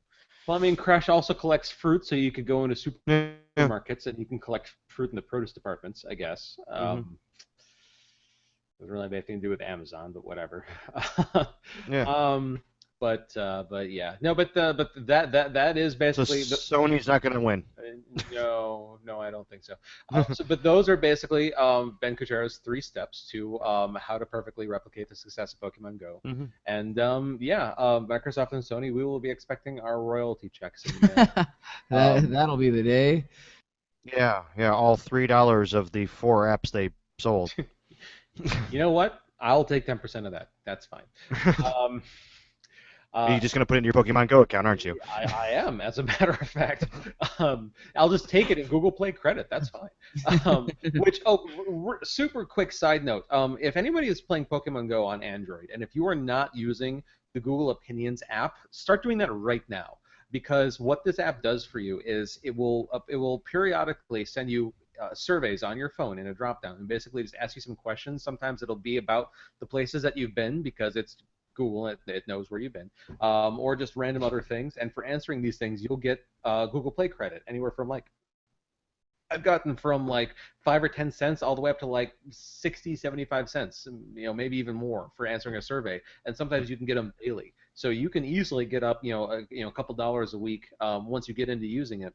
It's the more you use it, the more surveys it sends you. And then you can take that free Google Play credit and turn it right into Pokemon coins. So I'm just putting that out there for those who have not come across this. I was not aware of this. Good to know. Ladies and gentlemen, another Charlie hack. I can't. I've been using the app for a while. Unfortunately, just under the wrong Google account. So I've got $30 in Google Play credit that's useless to me in Pokemon Go because it won't let you buy it under one account for your other ones or whatever. Yeah. But yeah. Do you guys have any other thoughts for Sony and Microsoft before we move on to the mailbag responses? I mean, nothing. There's one of our mailbag responses that I got is brilliantly perfect for the idea. Okay. But I couldn't. I want to save it for that though. Okay. So the only other one I have is if they did Fallout Shelter Go. How would that work? What's your concept? Well, you just wander around and you pick up pieces and basically Fallout without the killing people, and just you harvest what they call them, resources and crap like that, and then build your shelter. So you're wandering the world, and the world is the real world around you, but that's the virtual wasteland, and so you're scouring for stuff. Okay. No, I can see where you're going here. Anything that's like Fallout or Ark would be a good one. Ark Go? Can you imagine running around on freaking dinosaurs? I think the AR there gets a little harder to replicate, but well, I mean, you wouldn't have to ride them, but you'd be running away from them. Right. Okay. No, that's different. That's better. Yeah. You just see some guy come flying across your building, like, oh my God, T-Rex! Actually, yeah, that sounds kind of. So yeah, anything that's open world like that, like Fallout or Skyrim or the Survivors, any Survivor game. Yeah, any of the walking simulators like that. I mean, those would translate pretty well into conceivably into these AR games. But yeah, that's not a bad idea. I give it a short amount of time before Bethesda has something. Oh yeah, because I still think they've got the cleverness and the capital to do it. Yeah, I'm pretty sure the moral of the story though is Sony and Microsoft are going to get just destroyed again by Nintendo and their left field craziness. Yeah, well, it would not be the first time. No, Nintendo has made a career out of being elusively successful. Yeah. Okay. Yeah, so I'm pretty sure they need to change Nintendo's tagline to "I told you so." All right. So if you guys don't have anything else, I guess we can move on to our mailbag responses. Let's see what the bag's got. So John, I'll read the responses in the Players Club first, and then you can follow up with the ones you got on your page. Sounds good. All right, so in the Players Club, we got some responses. The question was, just as a reminder, you're put in charge of coming up with Microsoft's and/or Sony's answer to Pokemon Go. The sky is the limit. What's your pitch? So Daryl Moore responds with patience, which is a good attribute to have. I'm not really sure. I was more curious as to after the patience, but okay. Danny Wasco says Microsoft, geocentric HoloLens AR game, the polar opposite of Pogo, which is short for Pokemon Go. Polar opposite of Pogo in that the cacheable items are not mostly in populated areas, but instead are found in rural, less traversed areas. Clues displayed on top of real-world markers, neon footprints, ciphers, make people figure out puzzles. The clues and such would disappear, and new challenges could be uploaded, so people can't game the system via social media. There will be congregation areas you had to visit to load up on items. Currency would be accumulated via distance walked or traveled, prorated for vehicles. Leaderboards and prizes, or just basically just Ready Player One. Can I just say Ready Player One? Yes, Danny, you can, because I want Ready Player One to be. Oh, I would play Ready Player One. Yes. Remind me to talk about that at some point coming up because I'm halfway done with that audiobook, Charlie. Only halfway after all this time, John? Yes. Yeah. You listen slow. I'll extrapolate upon my thoughts later, but some of it is a point of starting to lose interest, if I can be honest. Don't lose interest. It just gets no, better. I know it's gonna get better. I'm gonna write it out, but I'll without getting too far into it. There's a lot that I dislike about it. I'll be honest with you. Interesting. Okay. You're such a weird person, and you give me crap for not liking what the masses like. No, it's not that. It's not that. I'll explain my thought later, but go ahead. Okay. Radio. I want to finish it before I draw a conclusion. Okay. That's the point. All right. Sounds good. Yeah. So Dan Purcell says, so much yes on Danny's comment above that I just read that I don't even know what to say myself anymore. Ready Player One, the other idea is fantastic. Oh, well, I just love that book. So see, John, you're wrong. Two for Ready Player One. Go. Amir Wali Hamza says, don't try to match Pokemon. That would be like when every MMO wanted to be the next World of Warcraft. Do something in the same vein but different. I'm thinking Zombies Run, but as an AR app. If you guys don't know what Zombies Run is, it's basically a narrative workout app where you put on your headphones, you start up the app, and it's a story where you are basically I haven't played it. I've heard a lot about it. I used it. I used it last summer when I was. Are you like a courier basically? Yeah, you're like a courier, and like the episodes are fairly short. The idea is really cool. It's neat. It kept me motivated to run. It was neat. Yeah, so it's basically Walking Dead without the licensing. Kinda. It's a little. It's the narrative part of it's really good. It's the when you start running, they're like you're gonna have to speed up. The zombies are chasing you, and you have to run for a certain period of time. And speed up. They'll have you do little burst runs to keep away from the zombies. But the problem is the zombie sounds are really fucking terrible. They're so bad that it kind of retroactively ruins the narrative. Where you're like, oh my god, they're coming, and then when it kicks to the portion of it where you're supposed to be running from the zombies, they're like. Yeah. It's all open library source. It's really bad, man. You don't feel any sense of danger that they're anywhere near you. It should be a little more horrifying sounding than that, to me at least. All right. Danny responds to Amir's comment and says, I like this idea a bunch. I can just see all of the out-of-shape people running for their lives with goggles strapped to their faces, running into traffic, falling off of bridges, and then he just sort of trails off. Casey Hafner says, remember those adorable little Chow things from Sonic Adventure 2? You can find them and parts for them by walking about, but you still get to train them and play with them in some cute field on a virtual cloud or what have you. That's not a bad idea. As far as something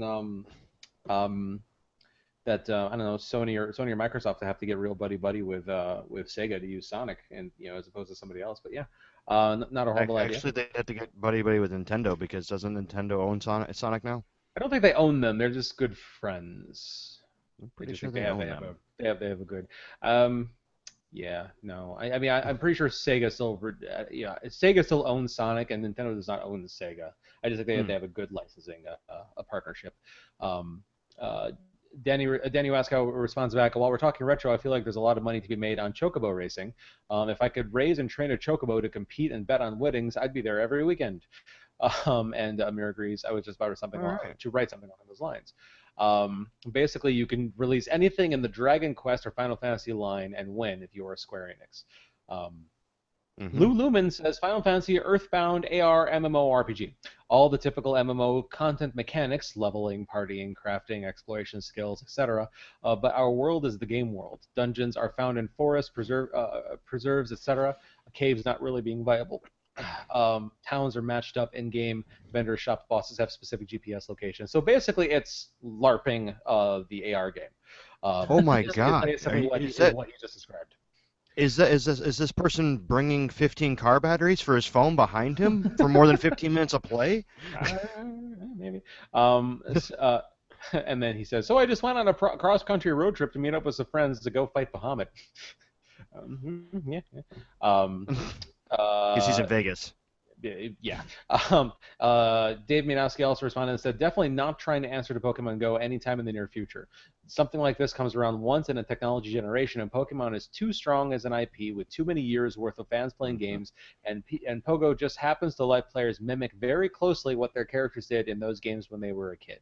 Look at Skylanders as opposed to Disney Infinity. Theoretically, the Disney IPs should have absolutely crushed Skylanders, but they came in too late and kept too many restrictions on characters across Disney-owned worlds interacting with each other. You never want to be the folks chasing someone else's brilliant idea. Of course, what Dave's alluding to is the fact that Disney Infinity is wrapping up. They're going to stop doing it, which to the shock of everybody. I definitely agree with him, though. You definitely don't want to be the silver medal in this race. Yeah. Cal Davis says, as Dave said, do not think of an answer is the right word here, as Pokemon Go has shown us AR is just as big of a contender to the world of gaming as VR. What we now need is these two worlds to come together. Now hear me out. Cal continues, a VR, AR hybrid MMO that takes place in the real world. Much in the way of Sword Art Online, has you create your avatar and you do the same. Only you are you. You experience the game itself in VR, and while not in the VR world, you and your mobile AR device are in the real world. Shops, mini dungeons, mini battles, etc. A game so immersive that once you start, you are, for lack of a better term, always playing on one medium or another. Now, this is just the mailbag, and I don't want to take up too much time, but ponder it for a moment. Be whatever you want. The world of the VR, AR, MMORPG is completely and truly open to you. Be it a hunter, warrior, shopkeeper, farmer, evil warlord, virtuous savior, or random nobody that saves the realm. VR and AR can make that dream a reality. Cal, you just described Ready Player One, if you haven't read it. So, that's, what do they call that? I've lost the name of the program they're in. The Oasis. Yeah. He literally just explained that. Yeah. So, Cal, go read Ready Player One, because the fact you just described it and didn't mention tells me you haven't. Go read that. Go read the book or listen to the audiobook or something before the movie comes out. Seriously, do that. Doug Hook says, Halo AR. You run around the world using Master Chief's visor with Cortana and shoot aliens around the real world. That sounds dicey. Dan Halaki basically just put up a picture. I'll screen share here for the video listeners to describe it for audio. It is Grand Theft Auto Go, available soon. New mission: steal that car and kill everyone. That's a bad idea. Don't do that. Oh my God, I'd be level like 500 on that thing by now. Oh God. No, you'd be in jail, Goat. No, there's no jail. Dan also suggests an AR version of Where's Waldo, cameo appearance of Cartman Santiago. Of Carmen Sandiego. That is not at all what he wrote. Carmen Sandiego. What makes it worse is I heard Cartman Santiago. That's what I said. Oh my God. Santiago. That is a contender for show title. I'm sorry. Wow. That's fine. And finally. Well, I mean, that would make sense, because we did a Goat one, we did a Charlie one. We should do a Santiago. Yeah. I lost my tab. And then finally, David Hagen says Call of Duty multiplayer AR. Again, I do have to say, any situation where you are basically running around virtually pretending to shoot people. Just sounds Well, like a bad idea to me, but that that's a might bad just be me. idea. And they had that game, that Connect game, that you had to like hide behind your couch and shit like that, and it did not go over well. Like just playability and all that crap, people flying through the living room and all that stuff. It didn't pan out for 'em. Remember that? Vaguely. I can't I remember what it did. was called, but I remember seeing the video. I remember seeing the commercial, and the dude's behind the couch, and they're all like, "Connect," and you can. It was in the heyday of the 360 Connect, and I was like, "This is dumb. Don't do that. That's how furniture Apparently, gets it was very broken." dumb because I'm not remembering this Yeah. very, very It was well in at the all. heyday of when they thought Tony Hawk Ride was a good idea too. Oh, yeah. Ooh, When everybody was breaking their living room weekly. Yeah. Yeah. that's Good unfortunate. call there, internet. That's sad. So John, you have some responses on your on I your do, on I your do. one. Although I didn't get anything nearly as detailed as what we got in the Players Club, so I'll save the best one for last. So I'm gonna go. Carlton said Shadowrun Go. No Ew. explanation or breakdown of what. That's Them's Carlton. fighting words, man. Um, no breakdown or explanation on what the actual concept would be, but Shadowrun Go. I mean, I guess technically Chicago, especially downtown Chicago, is now starting to turn into a you know dystopian It's a smorgasbord. like fucking You walk from the train to neon your office. sci-fi nightmare Yeah. at night. So hey, maybe there's some merit to that idea. Josh Wright says Final Fantasy Gears of Halo War Edition Sonic Go Fast. All right. I don't think that one's gonna get past legal, man. I think that one's gonna get shot down by the lawyers. And then the Interesting. one thing that I think with a pair of headphones in is be totally brilliant. I can't believe nobody thought of this on our end here ahead. But Vriska Squeaker said, "Fatal Frame Go." Oh my God, that's Yeah. perfect. Oh, that'd be Isn't amazing. that great? Isn't that That would be fucking perfect? amazing. That would be terrifying. There'd be a bunch of people having a fucking heart attack. So Or even Outlast Go. There you go. well, Yeah, I can see that because that does have a camera. Oh, that's true. That's true. For people Mhm. who have not played Fatal Frame, John, can you briefly describe what that is? Fatal Frame was a game that came out during the sort of heyday of survival horror type games. And it was a game where instead of it being like Silent Hill where you had like blunt objects or weapons to hit or swing at things, what you had was a camera, and you would have to put the camera up and use the camera to take photographs or like survey the area, and you would find ghosts that way.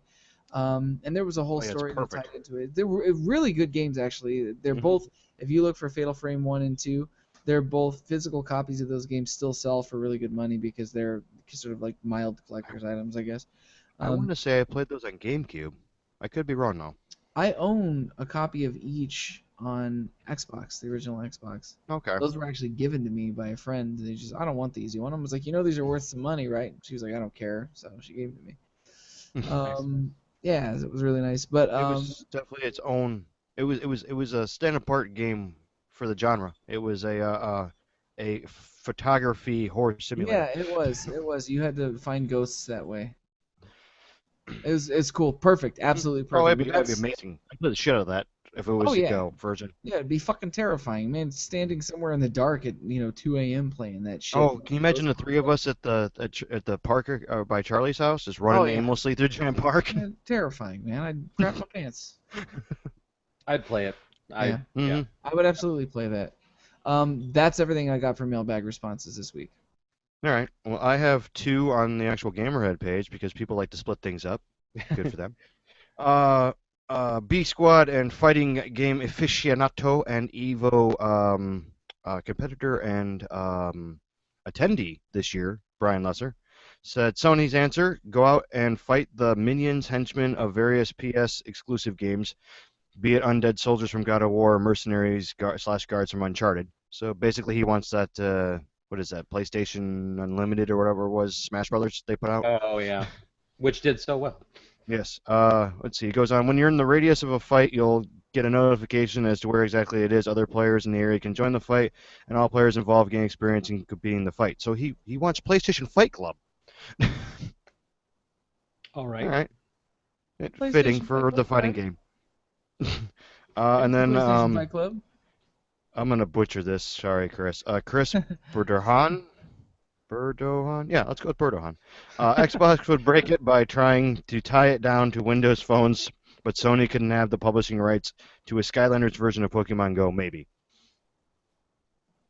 He's not wrong there. I just have to point out that Microsoft has literally 100 different apps out available for Android. So they have thankfully moved past the era of having everything being closed in Microsoft platforms. They are not Apple anymore. So That's good. I don't believe that aspect of your idea is correct. The rest of it's fine. They've learned from the white supremacist Apple. The views of Goat do not reflect the views of all of the Gamerhead. I would love to retroactively go back and collect every clip of you ever saying that and just putting it into one long supercut. It would be a 3-hour show of Charlie just apologizing for Goat shenanigans. What? Their color is white, is it not? And they're supremacists in their word. Why is everything going to be so political with you? The thread's gone. You lost it. Nope. I mean, by my theory, Microsoft is green supremacists. They hang out with frogs now? And so why do you have to take everything? Oh, I can't imagine how I got to that conclusion. And then we did get a response on Twitter from one of our favorite guest hosts in the past, Miss Jen Blake. Hi, Jen. Gave her response to the question, and she suggested a game called that she has dubbed Digimon No. You walk around, find them, and push them away because you know. Wow, I can't help but feel as though maybe Jen is biased towards Pokemon. Yeah, she. Have you seen Digimon? She's not wrong. That was seriously, that was like the bronze medal in the catch 'em all race. No, they got silver. I'd say bronze was Yu-Gi-Oh. No, yeah. That's true. I don't know though. Although Yu-Gi-Oh has more cultural relevance now than Digimon. But Yu-Gi-Oh had a card game. I don't think Digimon had a trading card game, so that might put them at silver. I don't remember if they did or not. They had a lot of video games though, so that might balance that out. Yeah, who knows? But yeah. So thank you, Jen. And then we do have a Songbird email. Dear Technotronica and Goat and Fallon Flynn, she writes, mailbag answer. Personally, I would like to see something Kingdom Hearts related, which you walk around with your phone in order to find Heartless, Nobodies, Unversed, and Nightmares and slay them with your Keyblade to protect the world.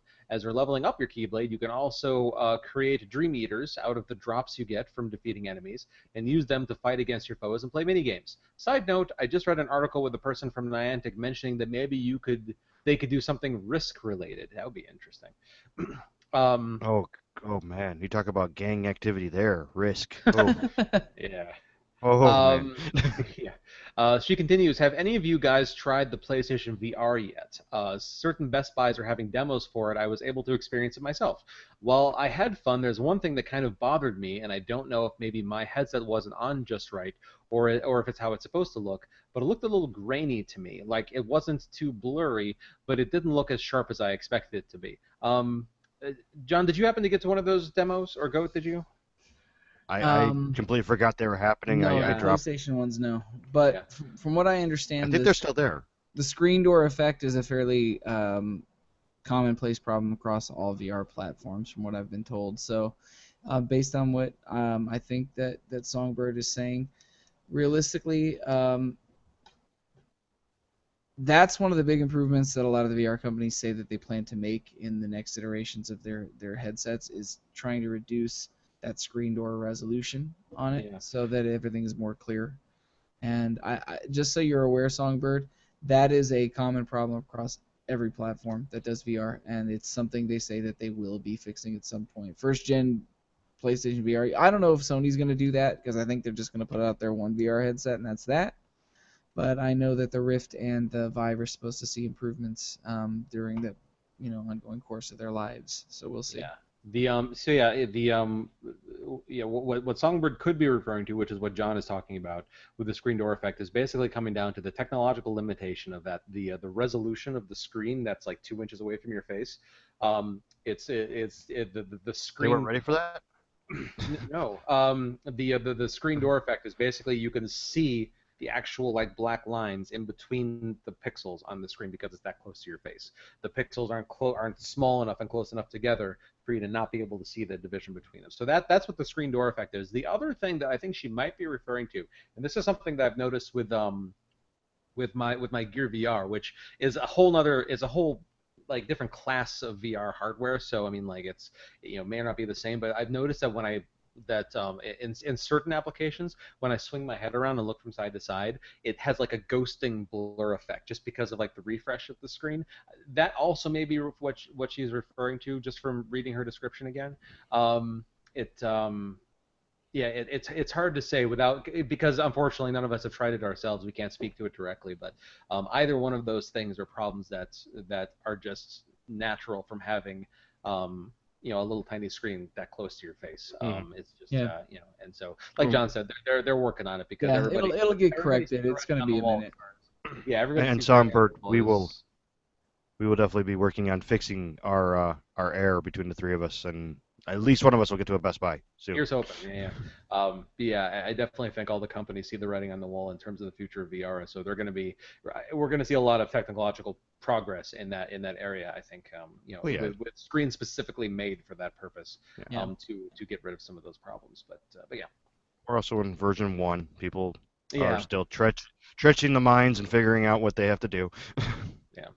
And then Songbird continues. So I've watched parts of the Sonic 25th anniversary stream, which I would like an explanation as to what in the heck was wrong with their mixing, because that was cringeworthy.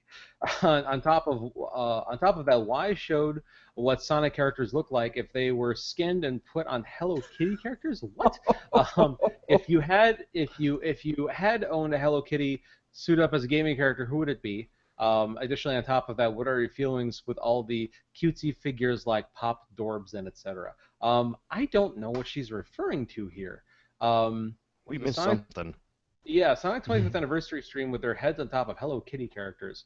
I'm attempting to do some live. I am also live Googling. Try and see because I actually did not catch the live stream, so I missed. I didn't even know it was a thing. Apparently, I've like unplugged from the world this week. Well, unfortunately, that's kind of a general description of what Sonic Boom looks like. That's kind of a general description of what Sonic Boom played like. Yikes. A hot mess. Yes, that's correct. Wrapped in Hello Kitty. I'm not able to find anything specific about what it is that she's explained here. I think it may have been one of those you had to kind of catch it in the moment in the stream kind of instances. I also feel like it may be, unless I'm wrong, Songbird, forgive me, maybe a humorous embellishment of the visual stylings that they chose, which I'm going to assume were probably not a good choice. I mean, I'm finding Sonic and Hello Kitty just like crossover merchandise, which is fairly terrifying. But John, look at your screen. It's yeah, that's I don't know what that is. It's a Hello Kitty for the audio listeners. It's basically just do your best to imagine a blue Hello Kitty with Sonic's head tentacles coming off of it. No, I don't like it. Yeah, I'm not particularly a fan. Sonic continuing the tradition of making people wonder what the fuck is going on up there. Yeah. Good God. But yeah, no. As far as more directly what Songbird is referring to, I'm not. We're failing on finding a reference there. But to answer your questions,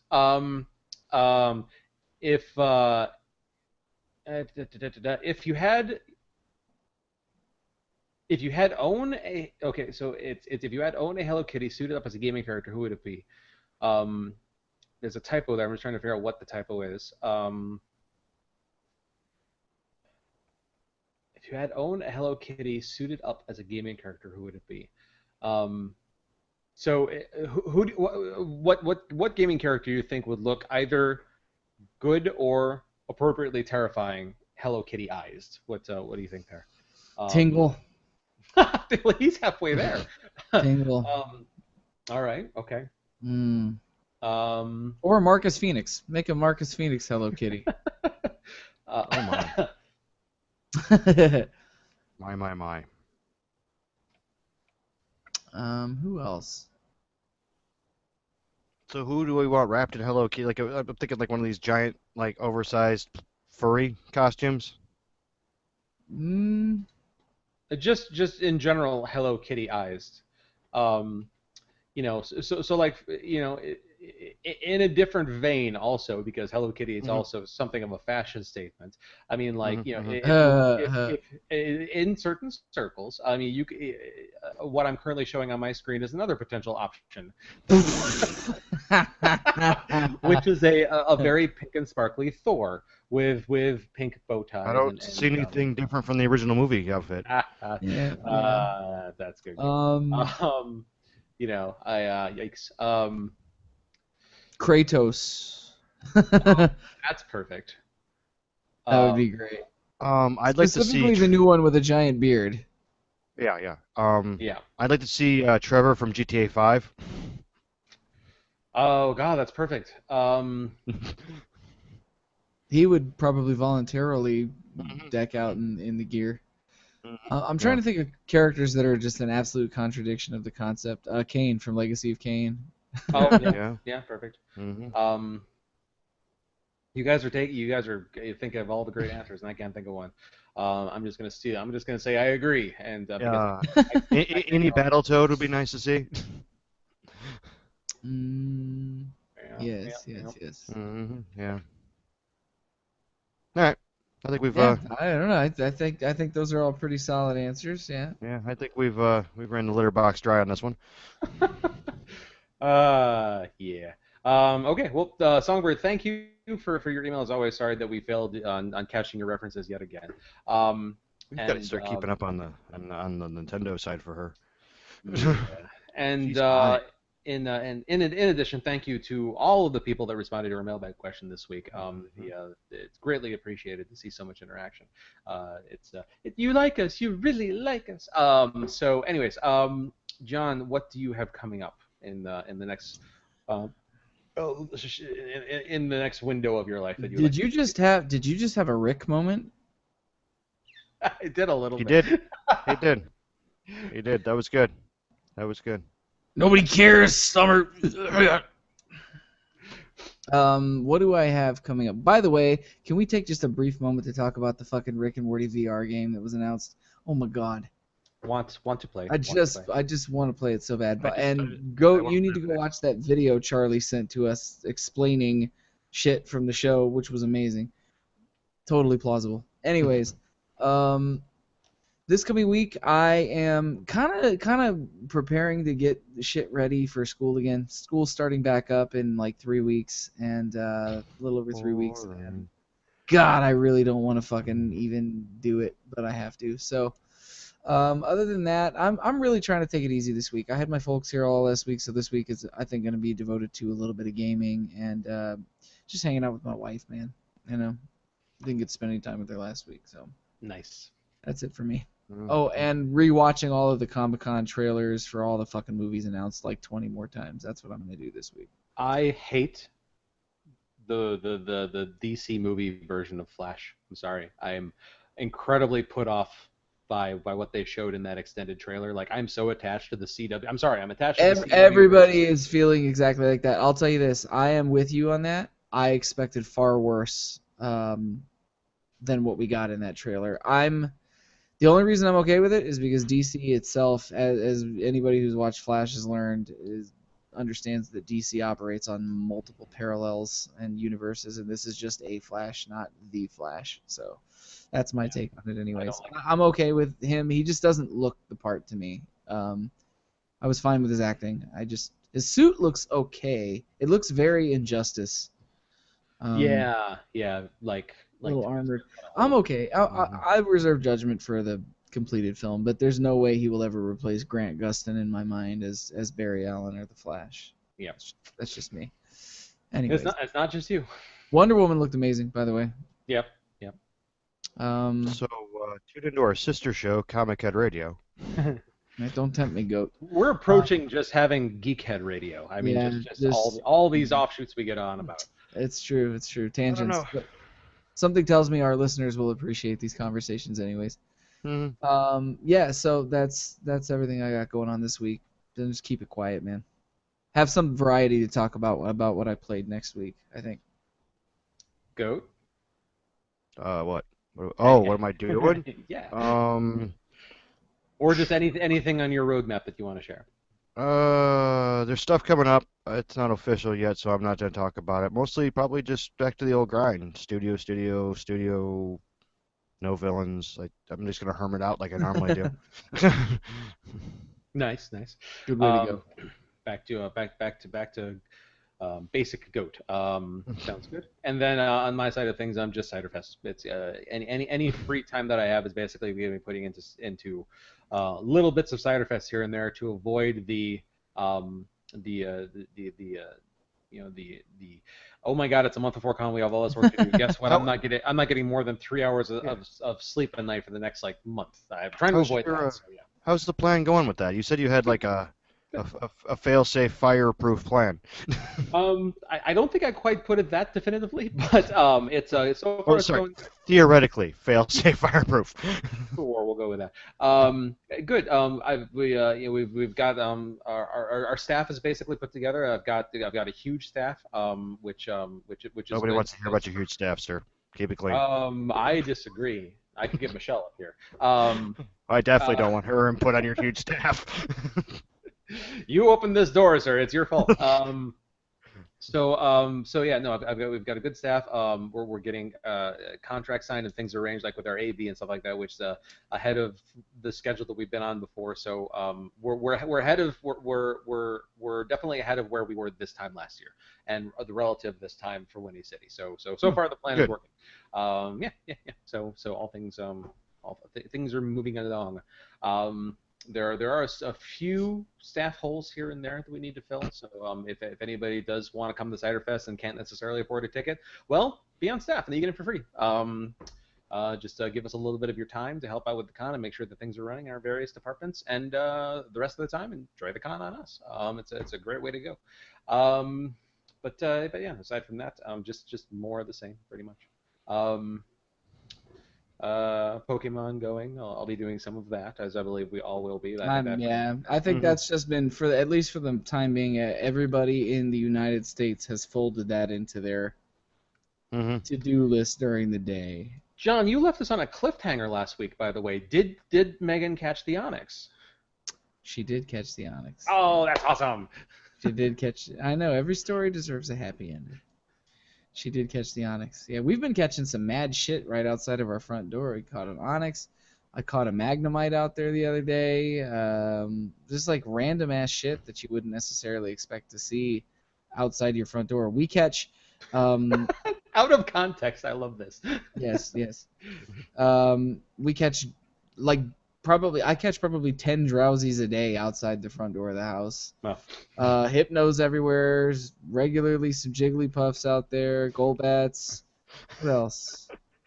The context sounds like STDs. Jinx, we get Jinx everywhere. Well, it's funny. Megan and I have a a joke about the STD thing. Is I kept. Wait, what? You just said something about STDs. Sounds like STDs. Megan and I have this joke with the Caterpies. I kept saying it wrong just because I kept forgetting what it was. And you know when you're trying to say something and you can't get it out and you're irritated, you're like, the fucking thing. Well, it was a Caterpie, and I was just like, which one? The green one. The green one. She's like, which one? I was like, a Tooter Peeps. And she was. So she was just like, so you caught a green Tooter Peeps? And I was just like, that sounds like a fucking STD, man. So I actually, for the fucking record, I have a Metapod that I actually named Tooter Peeps. Nice. Oh, there he is, Tooter Peeps. Tooter Peeps. It's pronounced exactly like so this episode title is gonna be Tooter Peeps Santiago. Nope, that's not gonna happen. Sounds like it needs an ointment. But yeah, so it's one of those things where it's just like everybody's playing Pokemon Go now. I think it's just part of at least for the foreseeable while, it'll just be part of it. You know what? I stand by my prediction that it will last until winter happens, where large chunks of the country and regions will stop fucking playing it. No. Just gas consumption will go up. Maybe. I don't know. You're giving 20 mile per humanity hour too much traffic credit. all day, just cruising. No, it'll be people sitting in their living room using incense to draw Pokemon in. That's how they'll get them. Or requesting a Pokestop in their front yard. Indeed. But yeah, that's all I got this week, man. Okay. All right. So, guys, did you hear anything out of this episode you think would make a good mailbag question for next week? No. I Okay. think we finally bookended Go. It took us 3 fucking episodes, but we finally bookended the phenom that is Go. I think you're right, and it's stay tuned, everybody out there listening next week for Not Go. a feature that does not revolve around Pokemon Go. Yep. So for next week's mailbag and topic, just keep an eye on our social media. We'll let you know what we would like to know out of you guys for next week. But all that being said, if you've liked what you heard this week, you can find us at gamerheadradio.com, at facebook.com/gamerheadradio, on google.com/+gamerheadradio, and on Twitter @gamerheadradio, where I am at TEK Charlie, John is at the Fallon Flynn, and Goat is at Sir Goatsworth. You can email us at editors@gamerheadradio.com or call us and leave us a voicemail at 94926gamer. We are live every Sunday night starting at right about 8 p.m. Central Time. You can find us on YouTube if you subscribe to us on YouTube and hit the little alert thing. You'll get a notification when we go live. That's the best way to know for sure. Otherwise, you can just expect that we'll be online around that time. And otherwise, you can also subscribe. You can download the official Android app on Google Play on Android platforms, or subscribe on iTunes, Stitcher Radio, SoundCloud, YouTube, Twitch, or with your podcast downloader of choice. Thank you very much for watching, listening, subscribing, responding to mailbag questioning, all of the participation and consuming that you guys do. We appreciate it. Thank you very much. This has been yet another episode of Gamerhead Radio. Good night. And lead in. Today on Gamerhead Radio, let's see, what did we talk about in the news? Bunch of crap. Today on Gamerhead Radio, You could, I suppose you could put it like today on Gamerhead Radio. We conclude our unplanned trifecta of Pokemon Go episodes and talk about what the other companies could do to respond. That's true. We could do that. Also, stay tuned to find out what the hell a Tooter Peeps is. Is that a reference I'm missing? No, I said the fucking name wrong and it came out Tooter Peeps. You meant to say Caterpie and you said Tooter Peeps. Well, I knew it was a Caterpie, but you know when it's like on the tip of your tongue, and I was like, the green one, and she's like, what green one? I was like, the fucking Tooter Peeps. You weren't even in the ballpark. You were in the wrong end of the alphabet for that. I don't know, man. If I get a dog, I'm gonna name it Tooter Peeps. You could have called it like Caterpillar. I don't know, man. I went with Tooter Peeps. I'm staying with Tooter Peeps. I'm gonna ask Nick to make that your next working title for a song. Please, God, do. Or just thank Tooter Peeps in the liner notes. Just leave it at that. There you go. That's true. Like none of this would have been possible without the help of Tooter Peeps. Third album, Murder in the Tooter Peeps. You said Turter Peeps. Let's. Yeah. That's gonna be our album. Spiraling out of control here. Today on Gamerhead Radio. Anything else we had in the news stories? Was there anything funny in there? Not really. No, it was pretty straight-laced day. It was pretty stuff, much 2020. You did some Dateline shit again. Radio.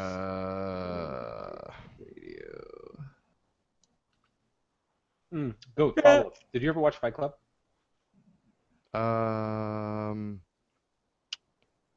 It's on my entertainment center if that counts as watching it. Do yourself a favor, man.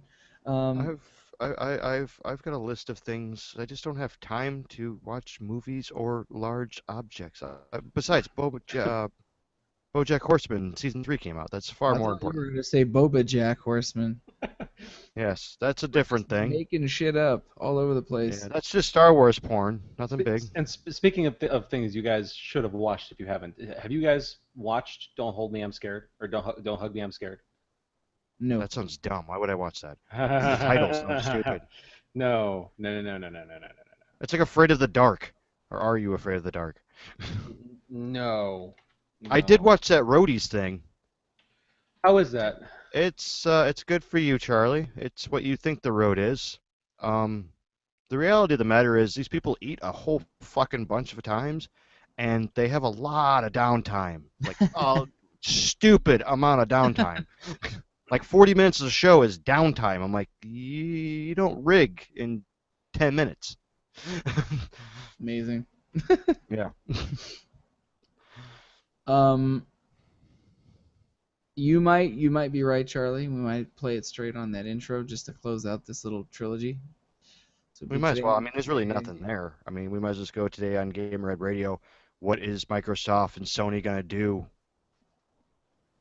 Tune in today, Gamerhead. Tune in to hear the conclusion to our unintended Pokemon Go trilogy as we ask listeners what they think Sony and Microsoft's answer should be to Pokemon Go. What was that? What beeped? That was Hangouts. I just sent you part 1 of Don't Hug Me, I'm Scared. There are 6 of them. Watch them in order. Each one is like the first one is 3 minutes long. But please promise me that you will watch this before next week. Okay, sure. I'll probably watch it when I do the edit tomorrow because I'll be like, what the fuck is this? You know, Okay. can you guys do me a favor? Do you have 3 No. minutes? Can you watch it right now? I will after I take a piss, but I've got this lead-in Well, straight. we should also get off live before we burn 3 more minutes of people's time. So let me do that lead-in. Hey, they really don't quick. have to watch this. It's true. But they're still here. And then I will do it. Okay. Okay. Today on Gamerhead Radio, listen as we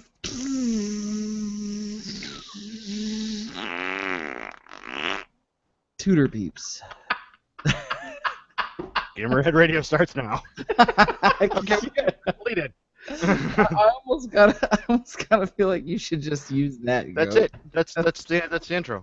It's no relevance to anything. We will totally throw people off. You know what? Please, just use it. It's too fucking good. Too fucking good. Gamerhead Radio starts now. Yeah. Oh, Tooter God. Peeps Santiago is the album title. Holy shit. God. Episode title. It was too good. Look, Charlie. Yeah, Charlie's out of his chair, so it's gold. We're good. So fucking good. Episode title, I vote for Tooter Peeps Santiago. What do you say, Charlie? I just make it fucking Tooter Peeps. Well, just to get the clicks because because it worked well last week to get us the clicks. I want to have Pokemon Go in the name somewhere. Pokemon Go obviously. Tooter Peeps. Mm-hmm. Yep, that's it. There you go. There you go. Yeah, Pokemon Go. Yeah. All right. The Pokemon you never want to catch. Yeah. It's true. All right, go Pete. Oh. All right. Jesus. I'll be right back. You gotta turn off the button. No, I'm just gonna stay live. But This will be a bonus. This will be a bonus this for is anybody like the show after the show. We need to start splitting this up and like doing like Gamerhead other radio. If there was a way to like stop and restart the stream easily, I would consider that, but it's too much of a pain in the ass. Yeah, we probably should get some like actual like video software at some point so we can just kind of do shit in post. But Final Cut's expensive. Yeah. And also I Mac looked into that. only. Why did you say Final Cut? Really? I thought Final Cut was PC too. No, I think you're thinking of Adobe Premiere. Oh, I'm thinking Final Cut because one of the clients I have, we only use Macs, and that's what we use for our video because it's on a Mac. Yep. And I cuss at that Mac constantly because it doesn't do what I want it to do. All right, I'm just gonna open up this. Actually, I'm just gonna pop it up on the fizzle here. I really want to watch your guys' faces while you're watching this. I'm gonna grab a beer real quick. I'll be right back. Okay, let me just do this. And why did I do that? What the fuck is this? Oh, what is this? Qua?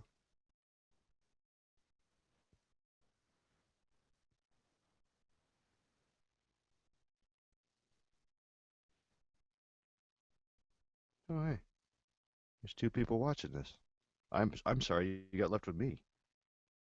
Like, of all the terrible people to get left with, you get left with me. I need to do the thing of things. What the shit? Alright. Hold on. Wait for me. Time out. Time out. Alright, here we go. Full screen. Full screen. Alright. Let's see what this does.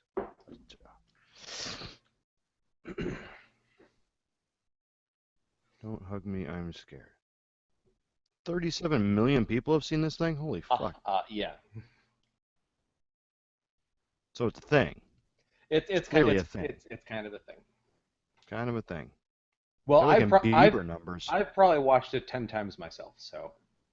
That doesn't say much. Well, I mean, it's not 37 million people, it's 37 million views. Yeah. Oh, so you're part of the problem. I get it. Sure. 5 actual people have watched this just 37 million times. Yeah. They're part of that 10 hours of Am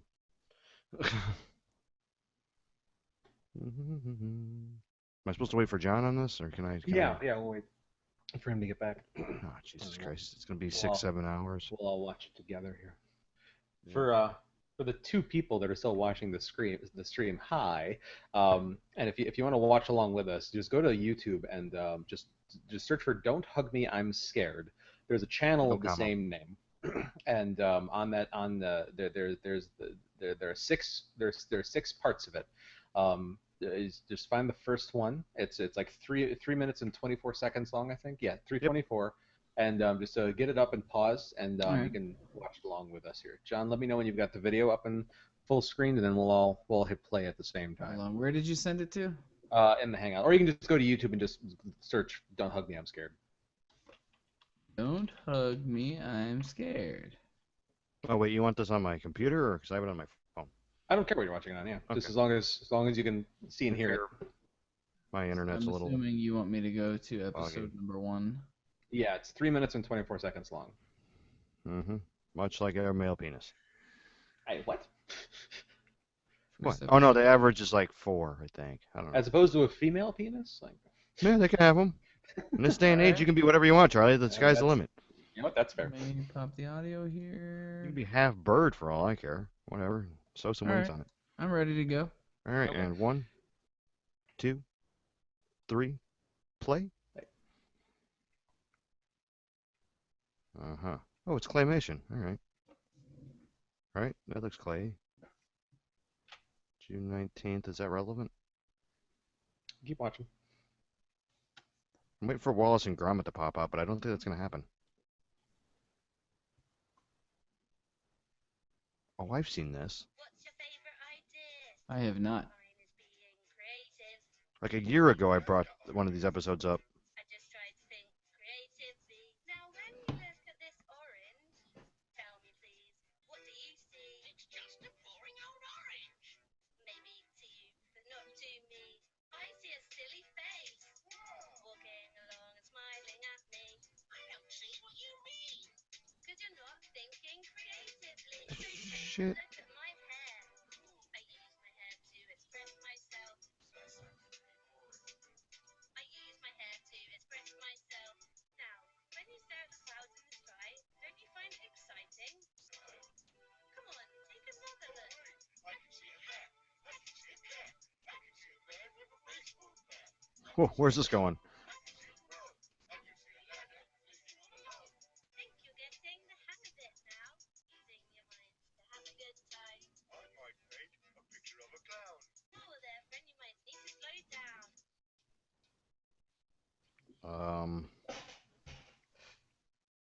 Well, that's terrible CGI, but all right. The good tips on how to be a creative whiz kid. Go and collect some leaves and sticks and arrange them into your favorite color. Green is not a creative color. There's one more thing that you need to know. Why the hell is green not creative? Your creativity flows. Listen to your heart. Whoa, whoa. Listen to the voices in your brain. Come on, guys, let's get creative.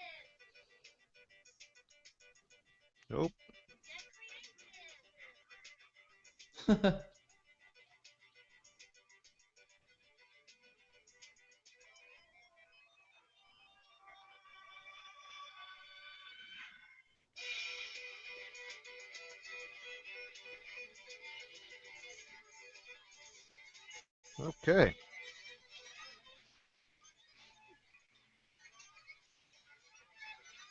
This is going south quickly.